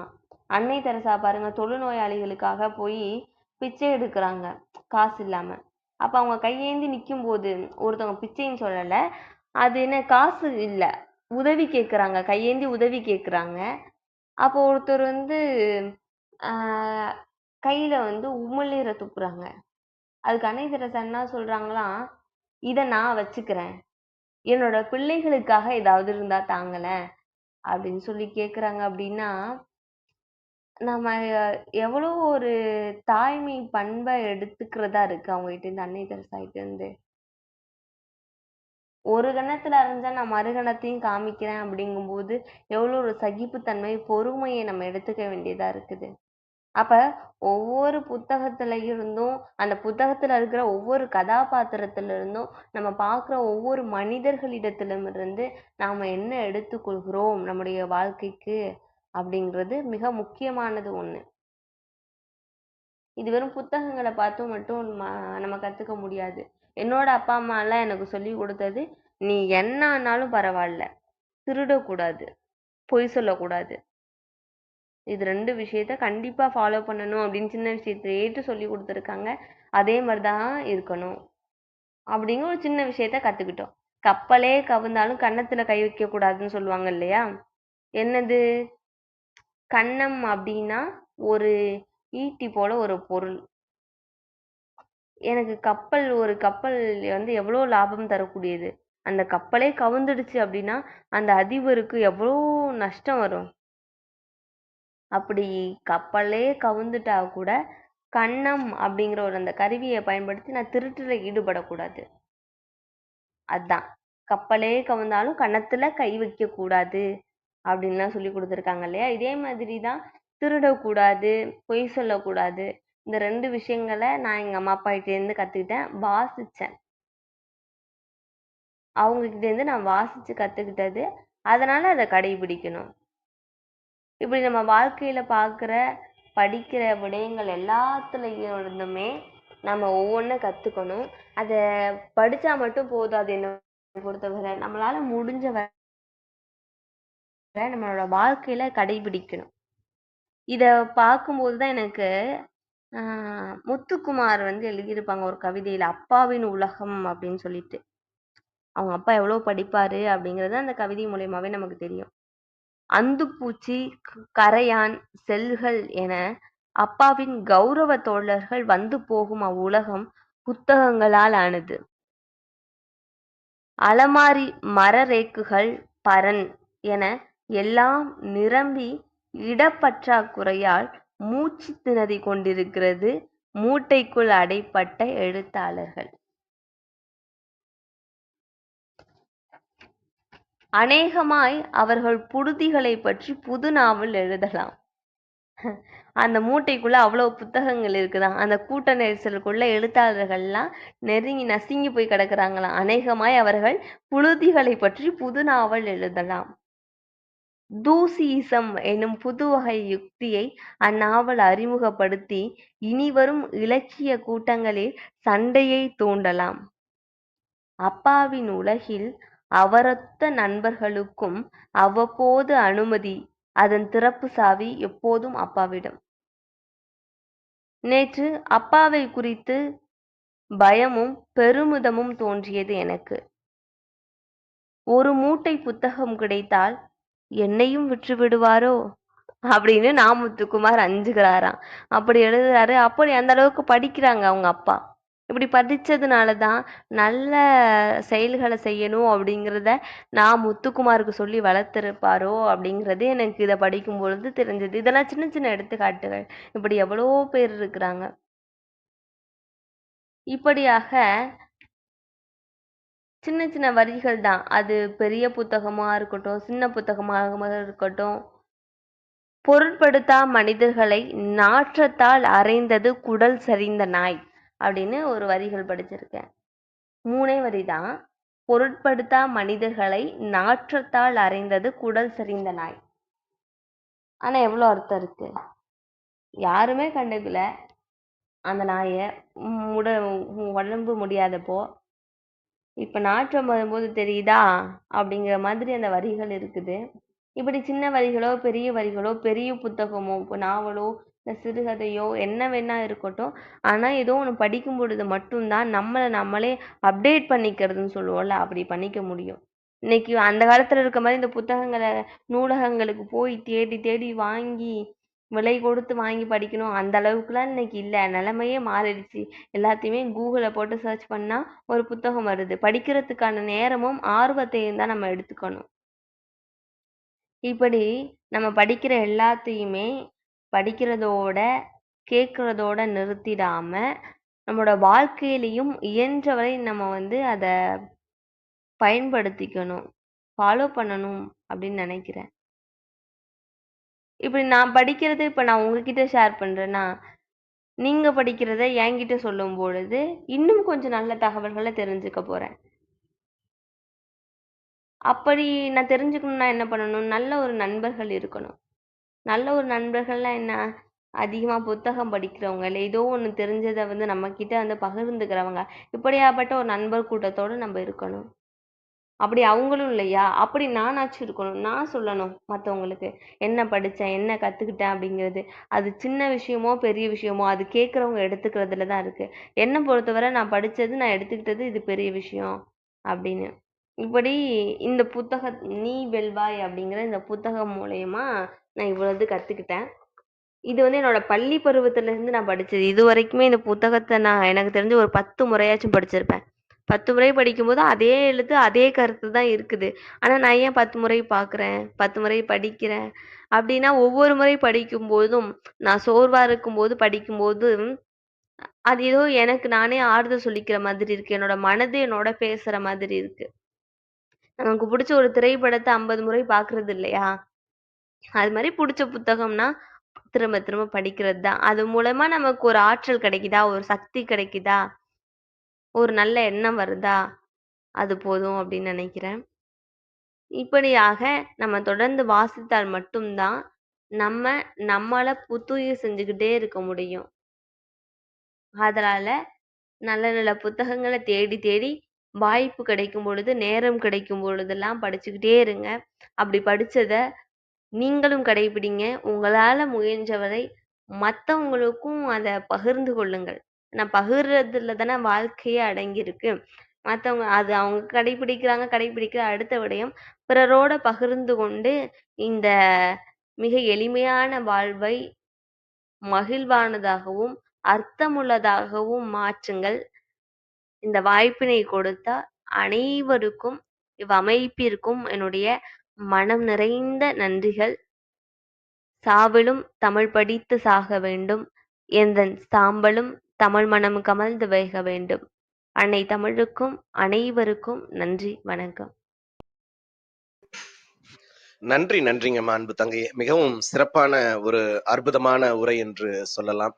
வாசிப்பு எந்த அளவிற்கு ஒரு மனிதனை மென்மைப்படுத்துகின்றது, மேன்மைப்படுத்துகின்றது என்பதற்கான வாழ்வியல் உதாரணமாக நீங்கள் சிறு வயதில் படித்த "நீ வெல்வாய்" என்ற ஒரு புத்தகம் உங்களை எவ்வாறு மாற்றி அமைத்தது, இன்னும் மாற்றி அமைத்துக் கொண்டிருக்கின்றது என்பதை குறித்த ஒரு பார்வையை, அது மட்டுமல்லாமல் நிறைய கருத்தியல் சார்ந்த பகிர்தல்களை இன்று எங்களோடு அதிகாலை அன்பு பரிசாக பகிர்ந்து கொண்ட தருணங்களுக்காக சொல்லரங்க சொந்தங்களாகிய அன்பு நண்பர்கள் ஒவ்வொருவருடனும் இணைந்து சரித்திரம் படைப்போம் தளம் தங்களுக்கு மனம் நிறைந்த நன்றிகளையும் வாழ்த்துக்களையும் பாராட்டுக்களையும் பகிர்ந்து கொள்வதில் பெருமகிழ்வு கொள்கின்றது.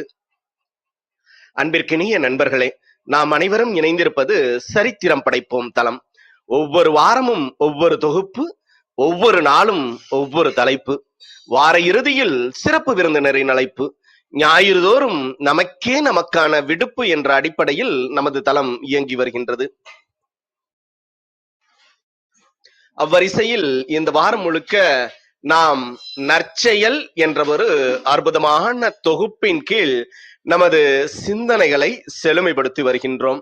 அவ்வரிசையில் இன்று வாசிப்பை நேசிப்போம் என்ற அற்புதமான தலைப்பின் கீழ் கவிதாயினி அமிதா இளங்கோவன் அவர்கள் அற்புதமான சிறப்புரையை அன்பு பரிசாக நமக்கு வழங்கினார்கள்.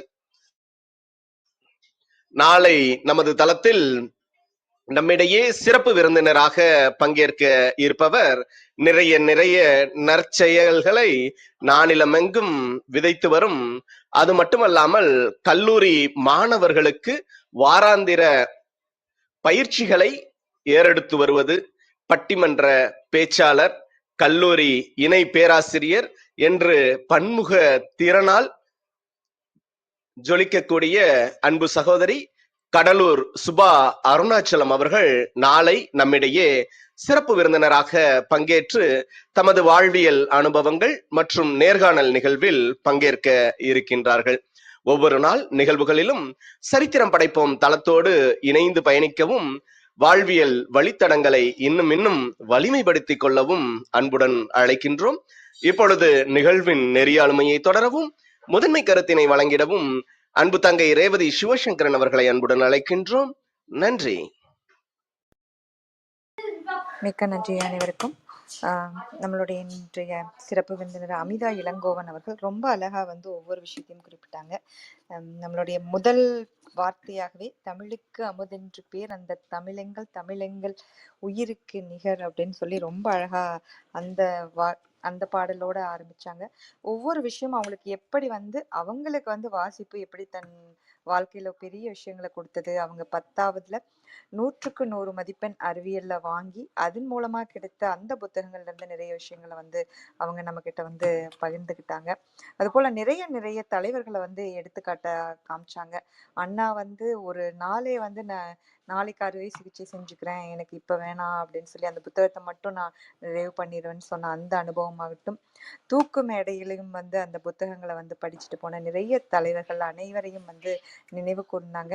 இது எல்லாம் எதற்குனா எந்த அளவுக்கு வாசிப்பு அப்படிங்கிறது நம்மளுக்கு முக்கியம் அப்படிங்கிறத வந்து ரொம்ப அழகா நிறைய பேர் வாழ்க்கையிலும் தலைவர்கள் அப்படிங்கிறவங்களுக்கே வந்து ஒரு குணம் அப்படின்னா அவர்களுக்கு வாசிப்பு அப்படிங்கிறது ஒரு அடிப்படை குணமாக இருக்கணும் அப்படிங்கிறதையும் ரொம்ப அழகா எல்லார் மனதிலையும் வந்து பதியற அளவுக்கு சொன்னாங்க.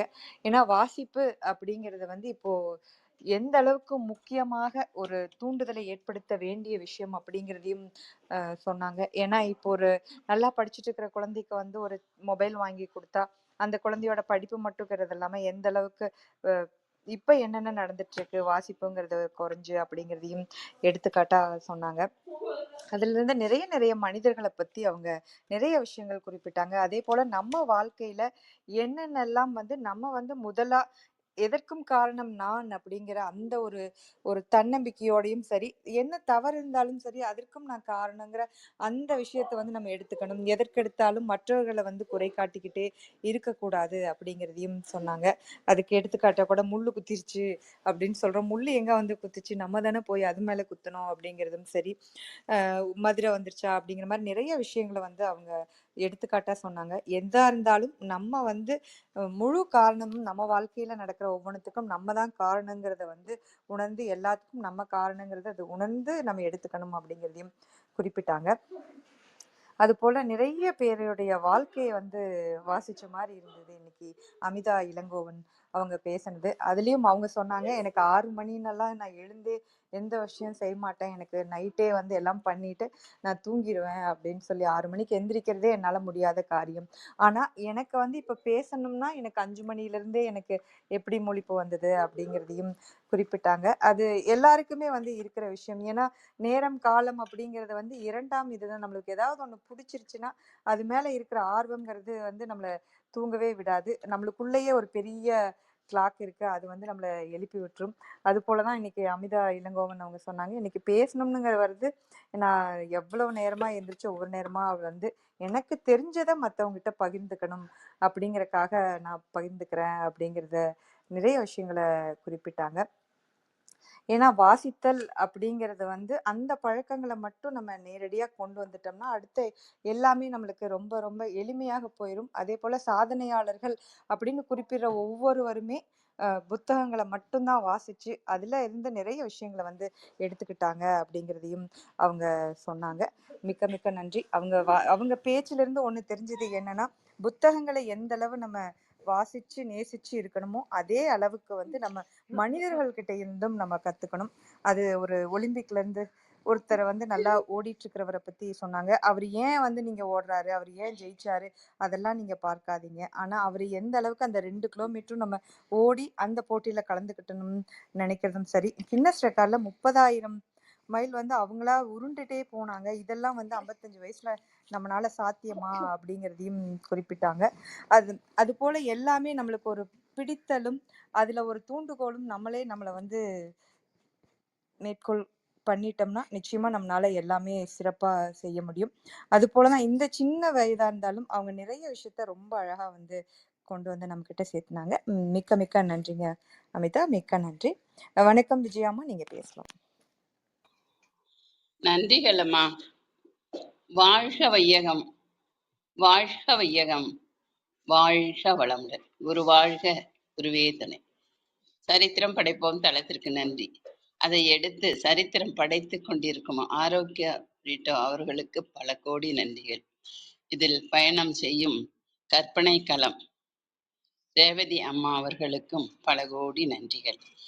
இன்று இதில் நடைபெற வந்த அமிதா இளங்கோவன் அவர்களுக்கும் பல கோடி நன்றிகள். மற்றும் நம் குழுவில் குழுமி இருக்கும் அனைத்து அன்பு உள்ளங்களுக்கும் என் மனமார்ந்த நன்றிகளும் வாழ்த்துக்களும். வாங்க வாழ்த்தும் பயனுக்கும் போயிடலாம். நாம் அமர்ந்துள்ள இந்த இடம் முழுவதும் நல்ல தூய தெய்வீக ஆற்றலே நிரம்பின. அப்படியே உணர்ந்து பாருங்க. அருட்பேராற்றல் உடலிலே உயிரிலே அலை அலையாக பாய்ந்து நிரம்புவதை உணர்கிறோம். அன்னைக்கு வணக்கம், தந்தைக்கு வணக்கம், அருள்நிறை ஆசான் வேதாத்திரி மகரிஷி அவர்களுக்கு வணக்கம். குரு வாழ்க, குருவே துணை. அருட்பேராற்றல் இரவும் பகலும் எல்லா நேரங்களிலும் எல்லா இடங்களிலும் எல்லா தொழில்களிலும் உறுதுணையாகவும் பாதுகாப்பாகவும் வழிநடத்தியாகவும் அமையுமாக. வாழ்க வளமுடன், வாழ்க வளமுடன், வாழ்க வளமுடன். அருட்பேராற்றல் கருணையினால் இங்குள்ள அனைவரும் நல்ல உடல் நலம், நீள் ஆயுள், நிறை செல்வம், உயர் புகழ், மெய்ஞானம் பெற்று சிறந்தோங்கி வாழ எல்லாம் வல்ல இறைநிலையோடு இணைந்து வாழ்த்து மகிழ்கின்றேன். வாழ்க வளமுடன், வாழ்க வளமுடன், வாழ்க வளமுடன். அருட்பேராற்றலே பக்கத்துணையாவும் பக்க பலமாவும் இருந்து வழி நடத்துவார். நான் வெறும் கருவிதானுங்கம்மா. இப்போ அம்மா சொன்னாங்க, அமிதா ரொம்ப அற்புதமான பொண்ணுன்னு தான் நான் சொல்லுவேன். உலகத்தை மாற்ற வேணும்னா முதல்ல நம்ம மாறிக்கணும். இது உண்மை, 100க்கு 100 உண்மை. நம்ம மாறினாதான் உலகத்தை மாற்ற முடியும். நம்ம அப்படியே இருந்துக்கிட்ட மாறணும்னா அது நடக்காத காரியம். அப்புறம் கண்ணோட்டம் என்பது மிக தெளிவாக இருந்தால்தான் வாழ்க்கையில் முன்னேற முடியும். ரொம்ப உண்மை. நம்ம என்ன நினைக்கிறோமோ அதை ஊர்ந்து கவனித்து நம்ம செயல்பட்டாதான் நம்ம வாழ்க்கை சிறப்பா அமையும். குழந்தைகளை பற்றி சொன்னாங்க. அந்த கதை எனக்கு மனசை தொட்டு விட்டு. அந்த 5 குழந்தைங்களை கூட்டிட்டு அவர் ட்ரெயின்ல வந்தப்ப அவர் எவ்வளோ ஒரு மன வருத்தத்துல இருந்திருக்கிறாரு. அந்த குழந்தைங்க போடுற சத்தத்தை கூட அவரு ரசிச்சிருக்காரு. ஏன்னா 1 மணி நேரத்துக்கு முன்னாடி தான் அவங்க அம்மா இறந்துட்டாங்க. அந்த குழந்தைங்க மனநிலை அந்த 1 மணி நேரம் அமைதியா இருந்தது. அந்த 1 மணி நேரம் தாண்டி ட்ரெயின்ல வந்தது அந்த சந்தோஷத்துல அந்த குழந்தைங்க விளையாடும் பொழுது யாராலையுமே கட்டுப்படுத்த முடியாது. இந்த தருணத்துல மீதி இருந்தா செய்யலாம். அது மனசு தொட்ட உண்மை. அந்த தந்தையின் மீது அந்த 1 நிமிஷத்துக்கு முன்னாடி எல்லாரும் என்ன நினைச்சாங்க, ஆனா அந்த 1 நிமிஷம் அவரை பத்தி புரிஞ்சுக்கிட்டு என்ன நினைச்சாங்க, அதுதான் மனமாற்றம். அதை நம்ம புரிஞ்சுக்கணும். இலக்கு வேணும், இலக்கு வேணும். அது எப்படி இருக்க வேணும் அப்படின்னு கருத்து மிக அருமை அம்மா. இப்ப குழந்தைங்கள்லாம் சொன்ன மாதிரி குழந்தைங்களுக்கு அழுதாக்கா தூங்க வைக்கிறதுக்கு தொட்டில்ல போட்டு அந்த செல்போனை கொடுத்துட்றாங்க. செல்போன்ல பாட்டு போட்டு கொடுத்துட்றாங்க. அதுவே அந்த குழந்தைக்கு மனசுல அப்பவே பதிய வச்சிடுறாங்க. இதுதான் அப்படிதான் நான் சொல்லுவேன். இப்போ அப்ப அந்த தப்பு யார் செய்யறது? தாய் தான் செய்யறோம். அதனால தயவு செஞ்சு குழந்தைங்களுக்கு செல்போனை அப்பவே கொடுக்காதீங்க அப்படின்னு நான் கேட்டுக்கிறேன். முடிஞ்சா உங்களால எத்தனையோ பாட்டு இருக்குது, அதை எடுத்து ஒரு 4 வரி பாடுங்க. அப்ப அந்த புள்ள அது அதை உணர்ந்து கேட்கும். அந்த திறனை இந்த குழந்தைங்களுக்கு அப்பவே வளர்க்கணும்னு நான் கேட்டுக்கிறேன்.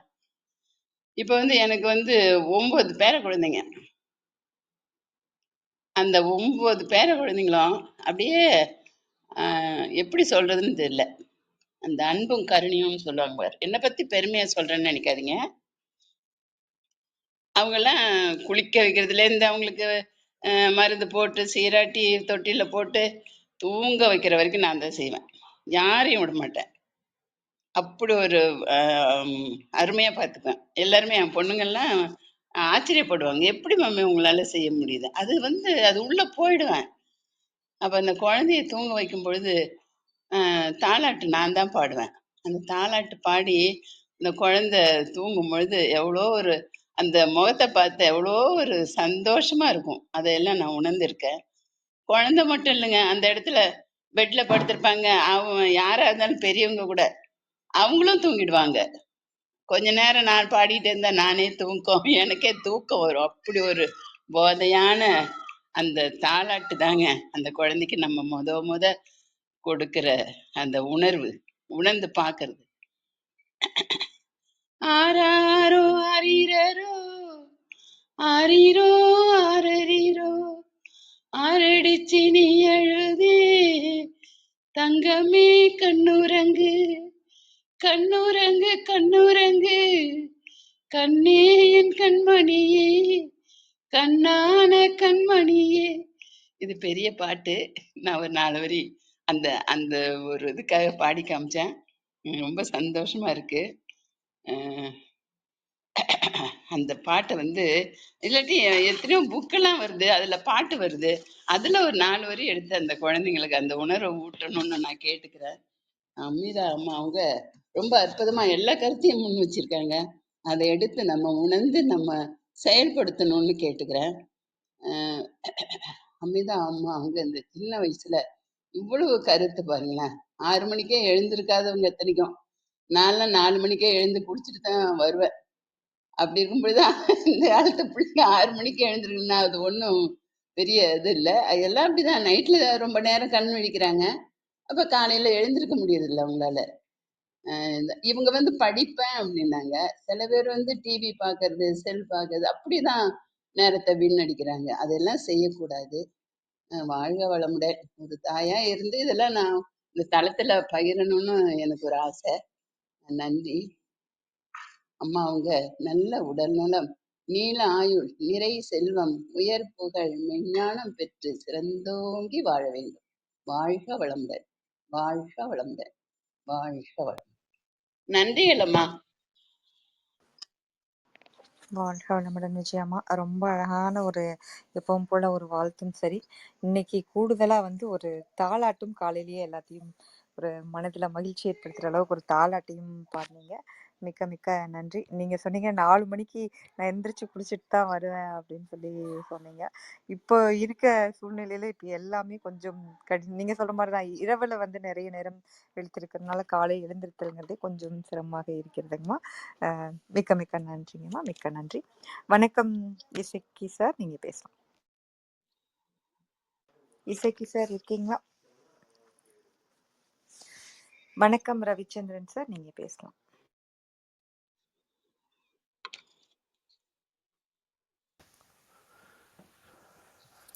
அனைவருக்கும் அன்பு வணக்கம். இந்த நாள் இனிய நாள்.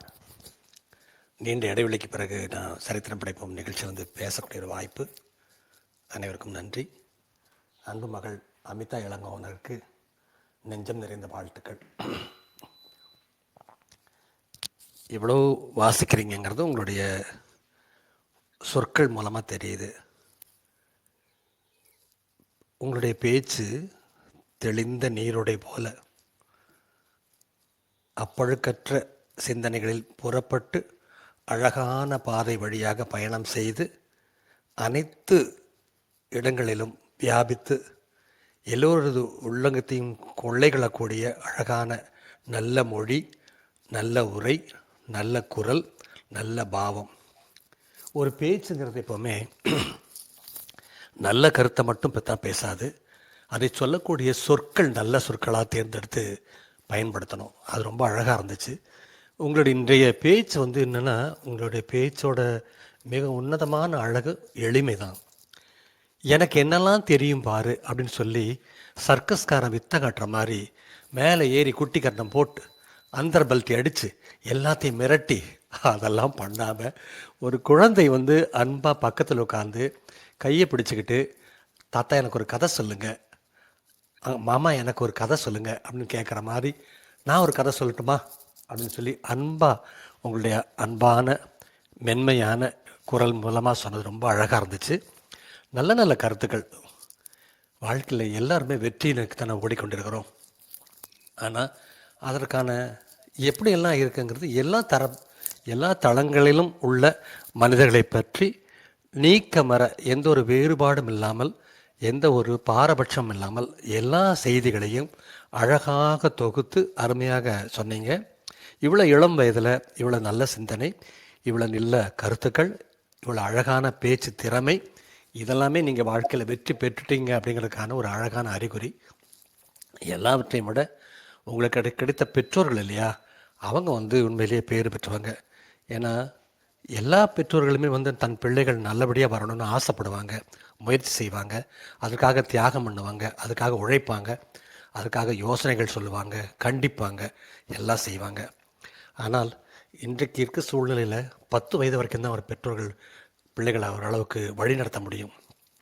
அதன் பிறகு இந்த சமூகம் தான் அவர்களை வழிநடத்துகிறது. அப்போ இந்த சமூகம் காட்டுகின்ற பல செய்திகளையும் பல காட்சிகளையும் பார்க்கக்கூடிய வாய்ப்பு, சூழல், நிர்பந்தம் இருக்கின்ற ஒரு நிலையில் அந்த பிள்ளைகள் தங்களுக்கு எது வேண்டும் என்று தேர்ந்தெடுக்கிறாங்க இல்லையா, அதில் தான் அவங்க போகிறாங்க. அது அழகாக சொன்னீங்க நீங்கள். அதாவது பெற்றோர்கள் மொபைல் கொடுத்தா கூட அந்த பிள்ளைகள் கையிலையும் இருக்குது. தவறான ஒரு எந்த ஒரு பொருளுமே, எந்த ஒரு வாய்ப்புமே அதை நாம் எப்படி பயன்படுத்தி கொள்கிறோம் என்கிற ஒரு சூழலில் தான் நாம் தகவை அமைத்து கொள்ளக்கூடிய நிலை ஏற்படுகிறது என்பதை ரொம்ப அழகாக சொன்னீங்க. நீங்கள் உங்கள் பெற்றோர்கள் வரம்பெற்ற பெற்றோர்கள், நீங்கள் வரம்பெற்ற மகள், நல்ல தாய் தகப்பனை பெற்றதுக்கு உங்கள் பிள்ளைகளும் நாளைக்கு வரம்பெற்ற பிள்ளைகளாக இருப்பார்கள். நல்ல கருத்து. இவ்வளோ இளம் வயதில் இவ்வளோ அழகான தெளிவான நல்ல அற்புதமான உயர்வான சிந்தனைகளை கொண்ட உங்களுக்கு என்னுடைய நெஞ்சம் நிறைந்த வாழ்த்துக்கள்மா. தொடர்ந்து பேசுங்க, எழுதுங்க, செயல்படுங்க. நன்றி, வாழ்த்துக்கள். மிக்க மிக்க நன்றிங்க ரவிச்சந்திரன் சார். ரொம்ப சிறப்பாக சொன்னீங்க. ஏன்னா பாம்பின் கால் பாம்பறியும் அப்படிங்கிற மாதிரி தான் யார் யார் நல்லா வாசிக்கிறாங்களோ அவங்களுக்கு தான் அவங்களுடைய பேச்சு அப்படிங்கிறது எங்கிருந்து வரும் அப்படிங்கிறது ரொம்ப அழகாக தெரியும். ஏன்னா இன்னைக்கு அமிதா பேசல ரொம்ப அழகான வார்த்தைகளை தேர்ந்தெடுத்து நீங்கள் சொன்ன மாதிரி தான் ரொம்ப எனக்கு இதெல்லாம் தெரியும் வாசிப்பை பற்றி அப்படின்னு எல்லாத்தையும் கொட்டாமல் இங்கே என்ன தேவையோ ரொம்ப அழகாக அவங்க பேசினாங்க. ரொம்ப ரொம்ப மகிழ்ச்சிங்க ரவிச்சந்திரன் சார். மிக்க மிக்க நன்றி. வணக்கம் காசி ஆறுமுகம், நீங்க பேசுங்க. அனைவருக்கும் இனிய காலை வணக்கம். அமிதா அவர்கள் எங்களுடைய பைந்தமிழ் இலக்கிய பேரவையோட பொருளாளர். இது ஏன் சொல்றேன்னா, ஏன்னா அவங்க பேச்சில் பார்த்தோன்னா அவங்க ஒரு பொருளாளர் தான். ஏன்னா பொருள் பொதிந்த வார்த்தைகள், பொருள் பொதிந்த சொற்கள் தான் அதிகமாக இருக்குது. அந்த அளவுக்கு அவங்களோட பேச்சு ஒரு பொருள்கள் அதிகமாக அந்த பொருட்கள் உள்ள சொற்களை தான் அதிகமாக பயன்படுத்துகிறாங்க. ஏன்னா ஒரு 24 வயது தான் ஆகுது. அவங்க இந்த அளவுக்கு ஒரு தெளிவாக பேசணும்னா அவங்களோட தேடல்கள், அந்த வாசிப்பின் தேடல்கள் உண்மையிலே அதிகமாக இருந்திருக்கணும். ஒரு கவிஞர்கள் பெரும்பாலும் கவிஞர்கள் பேச்சாளர்களாக இருப்பது அரிது தான். அதே மாதிரி பேச்சாளர்கள் கவிஞர்களாக இருப்பது அரிது. ஆனால் ஒரு கவிஞர் பேச்சாளராக ஆகும்போது என்ன ஆகுதுன்னா அந்த வார்த்தைகள் எல்லாமே இனிமையாக மாறிடுது. அதுதான் அமிதாவோட ஒரு சிறப்பு. அந்த அளவுக்கு அவங்களோட பேச்சில் தெளிவு, அதே மாதிரி ஒரு ஐயா சொன்ன மாதிரி தெளிந்த நீரோடை போல இருக்கும். அந்த அளவுக்கு அவங்களோட பேச்சுகள் இருக்குது. அது அவங்க இன்னைக்கு சொன்ன கருத்துக்கள் எல்லாமே பார்த்தீங்கன்னா ஒரு பக்குவப்பட்ட ஒரு மனிதர்கள் சொல்லக்கூடிய வார்த்தைகள் மாதிரி தான் இருந்துச்சு. அது கண்ணோட்டம் அப்படின்னு சொல்லிட்டு அவங்க சொல்லின அந்த முதல்ல அந்த ஒவ்வொருத்தரை பற்றி நம்ம எப்படி கண்ணோட்டம் வைக்கிறோம், அவங்களோட நிலைமையை தெரிஞ்சு நம்ம தெரியும் போது நம்ம கண்ணோட்டம் எப்படி மாறுது அப்படிங்கிறது ஆகட்டும். அதே மாதிரி விடாமுயற்சி பற்றி சொன்னது, அந்த ஒலிம்பிக்கில் கலந்து கொள்ளும்போது அந்த ஓட்டப்பந்தய வீரர் எந்த அளவுக்கு மெனக்கிட்டாரு அப்படிங்கிறது, அதே மாதிரி அந்த கிண்ண சாதனையாக இருக்கட்டும், இப்படி எண்ணற்ற கருத்துக்கள் அவங்க சொல்றாங்க. அதே மாதிரி இப்போ நவீன உலகத்துல நம்ம குழந்தைகள் வளர்ப்பு முறையை கூட அவங்க அழகா சொல்லியிருக்காங்க. அதே மாதிரி அவங்க எடுத்துக்கிட்ட அந்த தலைப்புக்கு நிகரான ஒரு கருத்துக்களை வந்து அதிகமாக கருத்துக்களை வந்து சொல்லியிருக்காங்க. இந்த மாதிரி வந்து எண்ணற்ற சம்பவங்களை கோர்த்து இன்றைக்கு வந்து ஒரு பயனுள்ள ஒரு காலை பொழுதாக மாற்றிருக்காங்க. அதுக்கு அவங்களுக்கு என்னுடைய நெஞ்சம் நிறைந்த வாழ்த்துக்கள். நன்றி. மிக்க நன்றிங்க காசி ஆறுமுகம் சார். இப்பதான் ரொம்ப அழகா புரியுது ஏன் அமுதா வந்து ரொம்ப அழகா பொருள்பட வந்து பேசுனாங்க அப்படிங்கிறதும், சரியான அளவுல வந்து பேசுனாங்க அப்படிங்கிறதும் புரியுது. மிக்க மிக்க மகிழ்ச்சி. அதே போல கண்ணோட்டம் சார்ந்து அமிதா சொன்ன அந்த எடுத்துக்காட்டுங்கிறது ரொம்ப ரொம்ப முக்கியமான விஷயம். ஏன்னா நம்ம எல்லாத்தையுமே நம்ம இக்கரைக்கு அக்கறை பச்சைங்கிற மாதிரி எல்லா விஷயமே நம்ம இங்கிருந்து வேற மாதிரி பார்ப்போம். ஆனா பக்கத்துல இருந்து பார்த்தா அவங்களுடைய நிலைமைங்கிறது வேற மாதிரி இருக்கும். அதுக்கு ரொம்ப அழகான எடுத்துக்காட்டுகளா அந்த தந்தையும் அந்த குழந்தைகளும் இருந்தாங்க. இது மாதிரி ஒவ்வொரு விஷயத்தையும் நம்ம அணுக ஆரம்பிச்சோம்னாவே அந்த பக்குவம்ங்கிறது நமக்கு வந்துரும். மிக்க மிக்க நன்றிங்க காசி ஆறுமுகம் சார். மிக்க நன்றி. வணக்கம் சேவியர் சார், நீங்க பேச.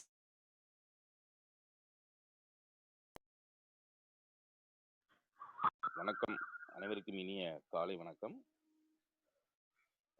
அமிதா இளங்கோவன் அருமையா இன்னைக்கு உரையாற்றினாங்க. வாசிப்பை நேசிப்புங்கிற ஒரு முக்கியத்துவத்தை வந்து அழகா சொன்னாங்க. நிறைய தலைவர்கள் எப்படிலாம் அந்த புத்தக வாசிப்பை வந்து நேசிச்சாங்க. பகவத்சிங்கா இருக்கட்டும், நேருவா இருக்கட்டும், அறிஞர் அண்ணாவா இருக்கட்டும். அறுவை சிகிச்சையை கூட அடுத்த நாள் தள்ளி போடுங்க, நான் அதை படிச்சு முடிச்சுக்கிறேன் அப்படின்னு சொல்லி அந்த அந்த வாசிக்கிறத வந்து நான் அவ்வளோ நேசிச்சாங்க அப்படிங்கிற மாதிரிலாம் நிறைய உதாரணங்களா சொன்னாங்க. அவ்வளவு தூரம் அந்த வாசிப்போட ஒரு முக்கியத்துவத்தை தொடக்க உரையிலேயே அருமையா விளக்குனாங்க. அதே மாதிரி நம்முடைய எண்ணங்களையும் நம்ம ஒரு சாதாரண உளி கொண்டு நம்ம புத்தகம் வாசிக்க அந்த ஒரு கல்லானது ஒரு பெரிய நல்ல ஒரு அழகான சிலையா வர்றதுக்கு ஒரு ஏதுவா இருக்கும். நம்ம வாசிக்கத்தான் நம்ம தேவையில்லாத எண்ணங்களை வந்து கலைக்கிற மாதிரி ஒரு உதவும் அந்த புத்தகம் வந்து அவ்வளவு உதவும் அப்படிங்கிற மாதிரி தெளிவா விளக்குனாங்க. இந்த 24 வயசுல இவ்வளவு ஒரு நல்ல ஒரு முற்போக்கு சிந்தனையா ஒரு நல்ல ஒரு ஆளுமையா வளர்ந்து வர பாராட்டுக்குரிய ஒரு விஷயம். வாழ்த்துக்கள் அமிதா இளங்கோவன் அவர்களுக்கு. வாழ்த்துக்கள், நன்றிகள். வாய்ப்புக்கு நன்றி. மிக்க நன்றிங்க சேவியர் சார். ரொம்ப அழகா சொன்னீங்க. அவங்க இந்த வயதுல வந்து எந்த அளவுக்கு அருமையா பேசுனாங்க அப்படிங்கிறதும், அவங்க ஒவ்வொரு விஷயம் பேசுனதுல இருந்தும் நம்ம ஒவ்வொரு கருத்துக்களை எடுத்துக்கலாம். இப்ப கண்ணோட்டம் அப்படின்னு எடுத்துக்கிட்டா அதுல இருந்தும் நம்ம அதை வந்து ஒவ்வொரு நாளும் வந்து எடுத்துக்கலாம். அதே போல அந்த சிலை வந்து உள்ளுக்குள்ள இருந்தது. நான் தேவையில்லாத பழக்கங்களை வந்து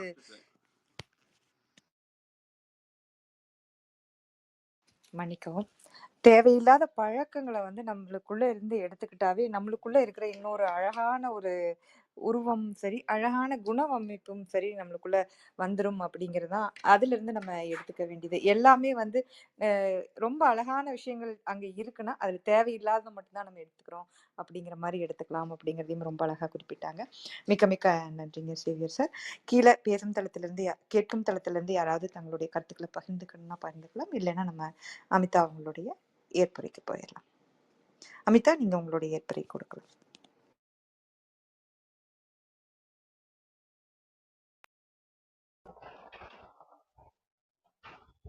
மகிழ்ச்சி. அனைவருடைய வாழ்த்துகளுக்கும் என்னுடைய மனம் நிறைந்த நன்றி. ஏன்னா இந்த காலை நேரத்துல இது போல நல்ல நல்ல வாழ்த்துக்கள் எல்லாம் கேட்டு கேட்டு ரொம்ப நாளான மாதிரி இருக்கு. ஏன்னா நம்ம அடுத்த கட்டம் கல்வியை முடிச்சுட்டு அடுத்து வேலை அப்படின்னு வரும் பொழுது போட்டி பொறாமைகள் நிறைந்த இடமா அந்த சூழல் மாறும் பொழுது நீ இதை நல்லா பேசுன, நீ இதை நல்லா பண்ண அப்படின்னு நம்ம பண்ற ஒரு சின்ன விடயத்தை கூட பாராட்டுறதுக்கு நம்மளோட அடுத்த கட்ட வாழ்க்கை சூழல் போக போக ஆட்கள் கம்மியா இருக்கிறாங்க. ஆனா இந்த வாசிப்பு அப்படிங்கிற இந்த தளத்துல மட்டும்தான் எந்த ஒரு வயது வித்தியாசமும் பார்க்காம நீ என்ன கருத்து சொல்ற, அந்த கருத்து நல்லா இருக்கு, அது நீங்க எவ்வளோ பெரியவங்களா இருந்தாலும் சரி, எவ்வளோ சின்னவங்களா இருந்தாலும் சரி, உன்னோட கல்வி தகுதி என்னவா இருந்தாலும் சரி, நீ சொல்ற கருத்து நல்லா இருக்கு. அது எனக்கு புடிச்சிருக்கு. வாழ்த்துக்கள். நல்லா இருப்ப அப்படின்னு சொல்றதுக்கு அந்த மனம் வரக்கூடிய மனிதர்கள் ரொம்ப ரொம்ப குறைவு இப்போ உள்ள காலத்துல. ஆனா வந்து இந்த இடத்துல இது எனக்கு ரொம்ப மகிழ்ச்சியா இருக்குது. ஏன்னா நம்ம அடுத்த கட்டத்துக்கு போறதுக்கு தேவையான மிக முக்கியமானதுல இதுவும் ஒண்ணு. நான் உண்மையா எவ்வளோ பெரிய கருத்துக்கள் சொல்லியிருக்கேன்னுலாம் எனக்கு தெரியல. ஆனா வந்து அந்த கருத்து இது நல்லா இருக்கு. இது எனக்கு புதுசா இருக்கு. அப்படின்னு நீங்க சொல்லி வாழ்த்துற ஒரு செயல் கண்டிப்பா என்ன அடுத்தடுத்து நீ போ, நீ போ. உன்னால முடியும் அப்படின்னு சொல்றதுக்கு எனக்கு மேலும் வலிமை தான் தருது. அதனால இந்த வாய்ப்பு கொடுத்த அனைவருக்கும் இந்த பிரபஞ்சத்திற்கும் என்னுடைய மனம் நிறைந்த நன்றிகள். தொடர்ந்து படிங்க. படிக்க முடியலன்னா, இப்போலாம் அந்த புத்தகத்த படிச்சு நம்ம ஒலியாவே சொல்றது இல்லையா? எஃப்எம் அது மாதிரி கூட புத்தகங்கள படிச்சு சொல்ற நெறைய செயலி கூட இருக்குது. படிக்க நேரம் கிடைக்கலன்னா, அத கூட கேட்கலாம். இல்லன்னா படிக்கணும் அப்படின்னு இல்லன்னா கூட படிச்சவங்ககிட்ட நெறைய பேசுனாலே, நெறைய புத்தகங்கள் படிக்கிறவங்ககிட்ட நம்ம பேசும்பொழுது, அவங்க எண்ணற்ற தகவல்கள் நம்மளுக்கு மண்டைக்குள்ள அவங்க கொட்டுவாங்க. அது மூலியமா நம்ம வந்து நெறைய விஷயங்கள கத்துக்கலாம். அப்படி உண்மை என்னைய பொறுத்தவரை இப்படி நீ படிக்கிறது, கேட்கறது எல்லாத்தையுமே கேட்கறதோட நிறுத்திடாம, தொடர்ந்து வாழ்க்கையில நடைமுறைப்படுத்தணும், பயன்படுத்தணும். முடிஞ்ச வரை நம்மள மாத்திக்கணும் அப்படிங்கிறதுல தான் நம்முடைய அனைத்து வெற்றியுமே அடங்கி இருக்குது. அதனால இந்த நல்ல நேரத்துல எனக்கு தெரிஞ்சத உங்க எல்லார்ட்டயும் பகிர்ந்து கொள்வதற்காக ஒரு வாய்ப்பு கொடுத்த அனைவருக்கும், அனைத்து தமிழ் உறவுகளுக்கும் என்னுடைய மனம் நிறைந்த நன்றிகள். மேலும் நல்ல நல்ல தகவல்களோடு, கருத்துகளோடு, எனக்கு தெரிந்த நல்ல விடயங்களோடு உங்களை மீண்டும் சந்திக்கிறேன். நன்றி, வணக்கம். மிக்க நன்றிங்க அமிதா. நிறைய பேர் வந்து உங்களுக்கு இங்க பேசும் தளத்துல வந்தும் வாழ்த்து சொன்னாங்க. இங்க வந்து ரூம் சாட்லயும் வாழ்த்துக்கள் சொல்லியிருக்காங்க. அதையும் உங்களுக்காக ஒரு தடவை நான் வாசிக்கிறேன். நீங்க படித்த புத்தகத்தின் பெயரை பிரிட்டோ அண்ணா வந்து குறிப்பிட்டிருக்காரு. நீங்கள் வெல்லலாம், நீ வெல்வாய். 2009 Aster publishers C. Joe Arun அவர்கள் ஆசிரியர். அந்த புத்தகத்தை பத்தி நிறைய கருத்துக்கள் வந்து பகிர்ந்துக்கிட்டாங்க. பவளமணி அம்மா அருமையான அழகான உரை, வாழ்த்துக்கள், வாழ்க வளமுடன் குறிப்பிட்டிருக்காங்க. Anbu sir, congrats Amitha ma'am, so many useful இன்சைட்ஸ்னு குறிப்பிட்டிருக்காங்க. ஆனந்தன் சொக்கலிங்கம் ஐயா வாழ்த்துக்கள்னு குறிப்பிட்டிருக்காங்க. நிச்சயமா நீங்க சொன்னீங்க இந்த வாழ்த்துக்கள் இன்னும் நிறைய தூரம் செல்றதுக்கு வந்து உங்களுக்கு எடுத்துட்டு போகும்னு. இன்னும் நிறைய நிறைய தூரம் வந்து உங்க வாசிப்பே உங்களை எடுத்துட்டு போகும். அதே போல நீங்க பகிர்ந்துக்கணும்னு நினைச்சு வாசிச்சு மற்றவங்களுக்கு கொடுக்கறதும் சரி, கவிதை மாதிரி இன்னும் நிறைய விஷயங்கள் நீங்க நினைக்கிற அனைத்துமே வந்து உங்களுக்கு பல பல சாதனைகளை வந்து கொடுக்கட்டும். மிக்க மிக்க நன்றிங்க அமிதா, உங்களுடைய அழகான சிறப்புரைக்கு. இன்று பேசும் தளத்தில் வந்து பேசிய விஜயாமா, எஸ்ஏகே சார், ரவிச்சந்திரன் ஐயா, காசி ஆறுமுகம் சார், சேவியர் சார் அனைவருக்கும் மிக்க மிக்க நன்றி. கேட்கும் தளத்தில் இருக்கும் வள்ளி, வேல், கலாபலன், சங்கர், சுபா, பவுலின், செந்தில்குமார், வனிதா, அன்பு, கோவிந்த், ஆனந்த் சார், ஆர்பி விஜய் கண்ணா, புவனா மேம், பாலா, கிளியூரான் அனைவருக்கும் மிக்க மிக்க நன்றி. பிரிட்டோ அண்ணா, வள்ளி, வேல் அனைவருக்கும் மிக்க மிக்க நன்றி.